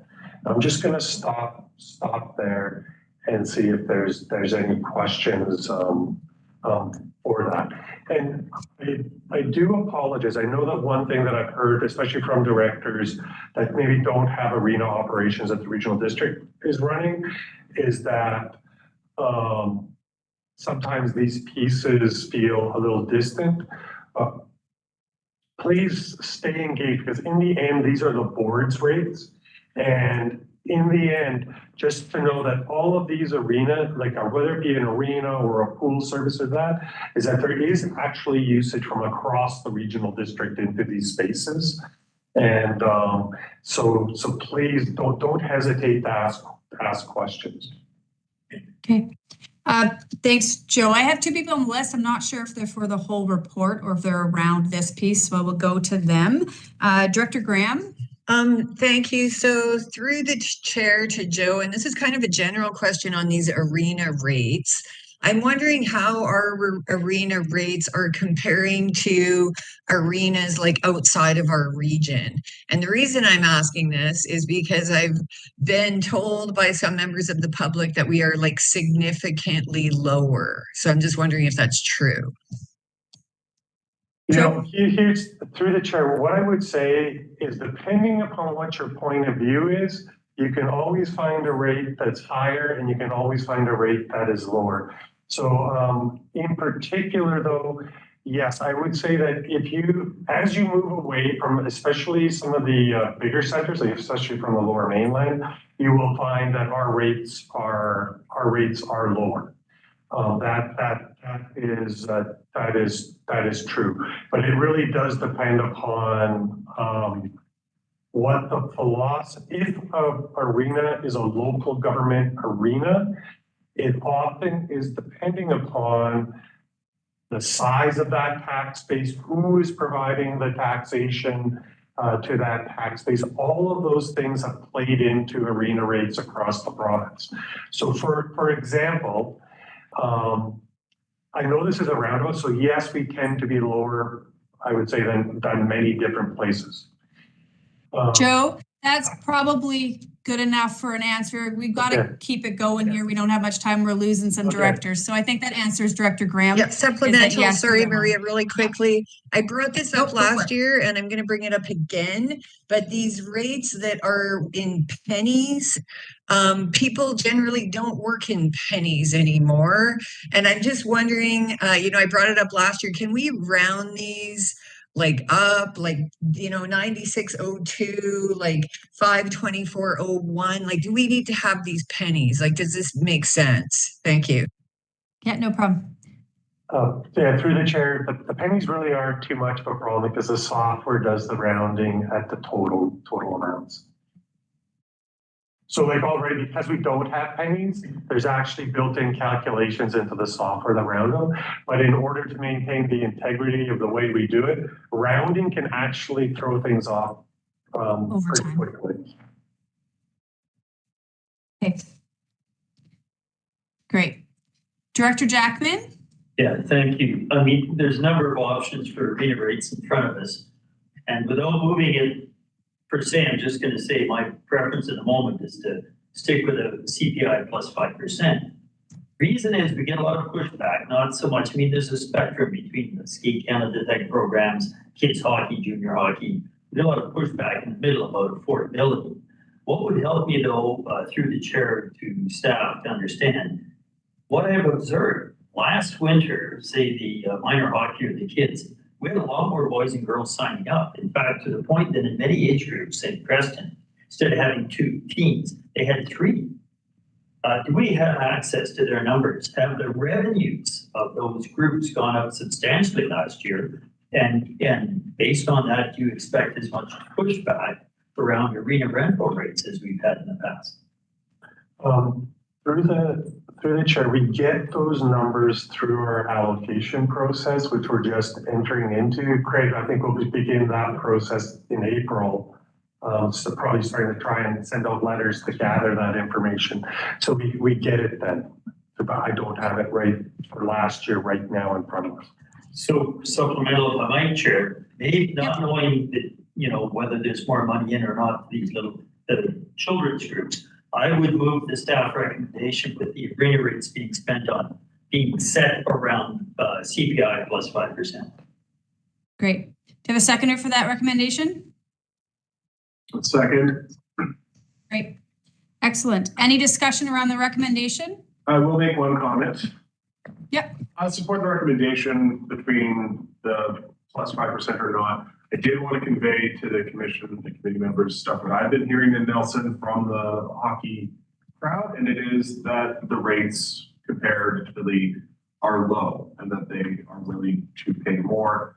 The affordability that we service to this group, it comes at the expense of affordability experience elsewhere within the service to the other service groups. So getting this to the target rate is one of our key things. And I'm pretty sure I saw in the report, we're still outside of the 3-year target to get there as it stands. So just something to keep in mind that we have more wiggle room to make this part of the service pay for itself and be accountable. Great.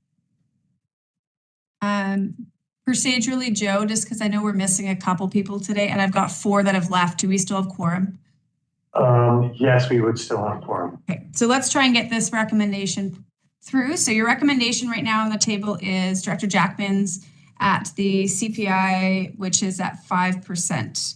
CPI plus 5, Chair. Sorry, CPI plus 5. Is the table for that, yes. I even had it in front of me and I read it wrong. Sorry. Great. Any other discussion on that motion? Okay, all those in favor?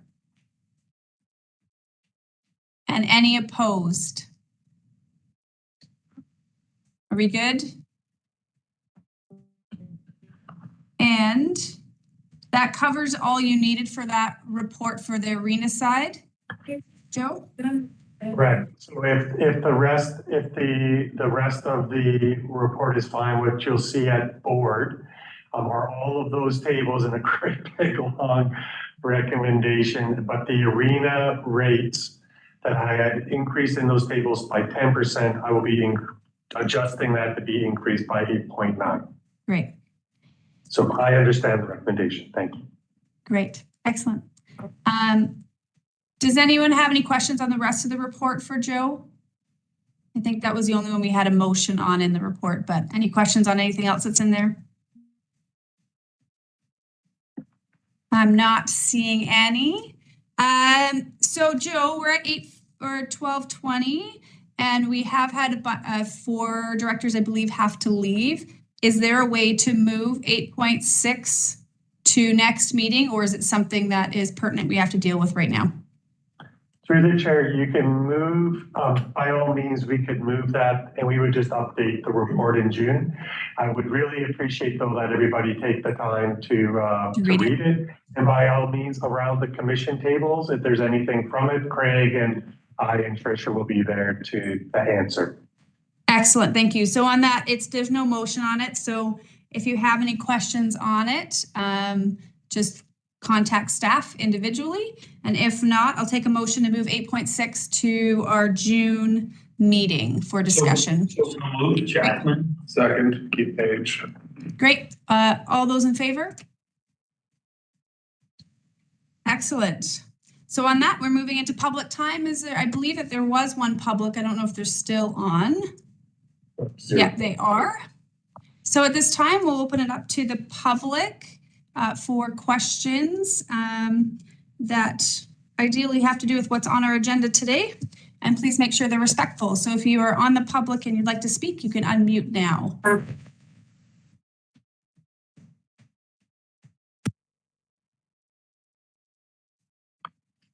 I'm not seeing any online. Is there anyone in person? There is no one in the boardroom. Great. Then our next meeting is June 26, 2024 at 9 a.m. And I call for adjournment. So moved. Right. All those in favor? I don't know if you need to do that here. Some places they do and some places don't. Anyways, thank you, everyone. Have a good rest of your day. Thank Maria, is it you. okay Well if, done. Jenna and I set up a time to just talk to you about how you'd like us to do agendas and everything for that? Yeah, just give me a call or send me. I'm pretty busy today, but tomorrow I'm free, so. Okay, no problem. Thank you. Thanks, Joe. Bye. Bye, everyone. Everybody.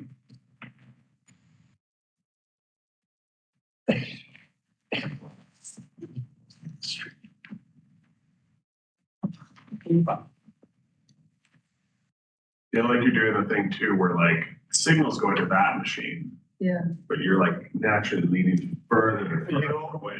I find like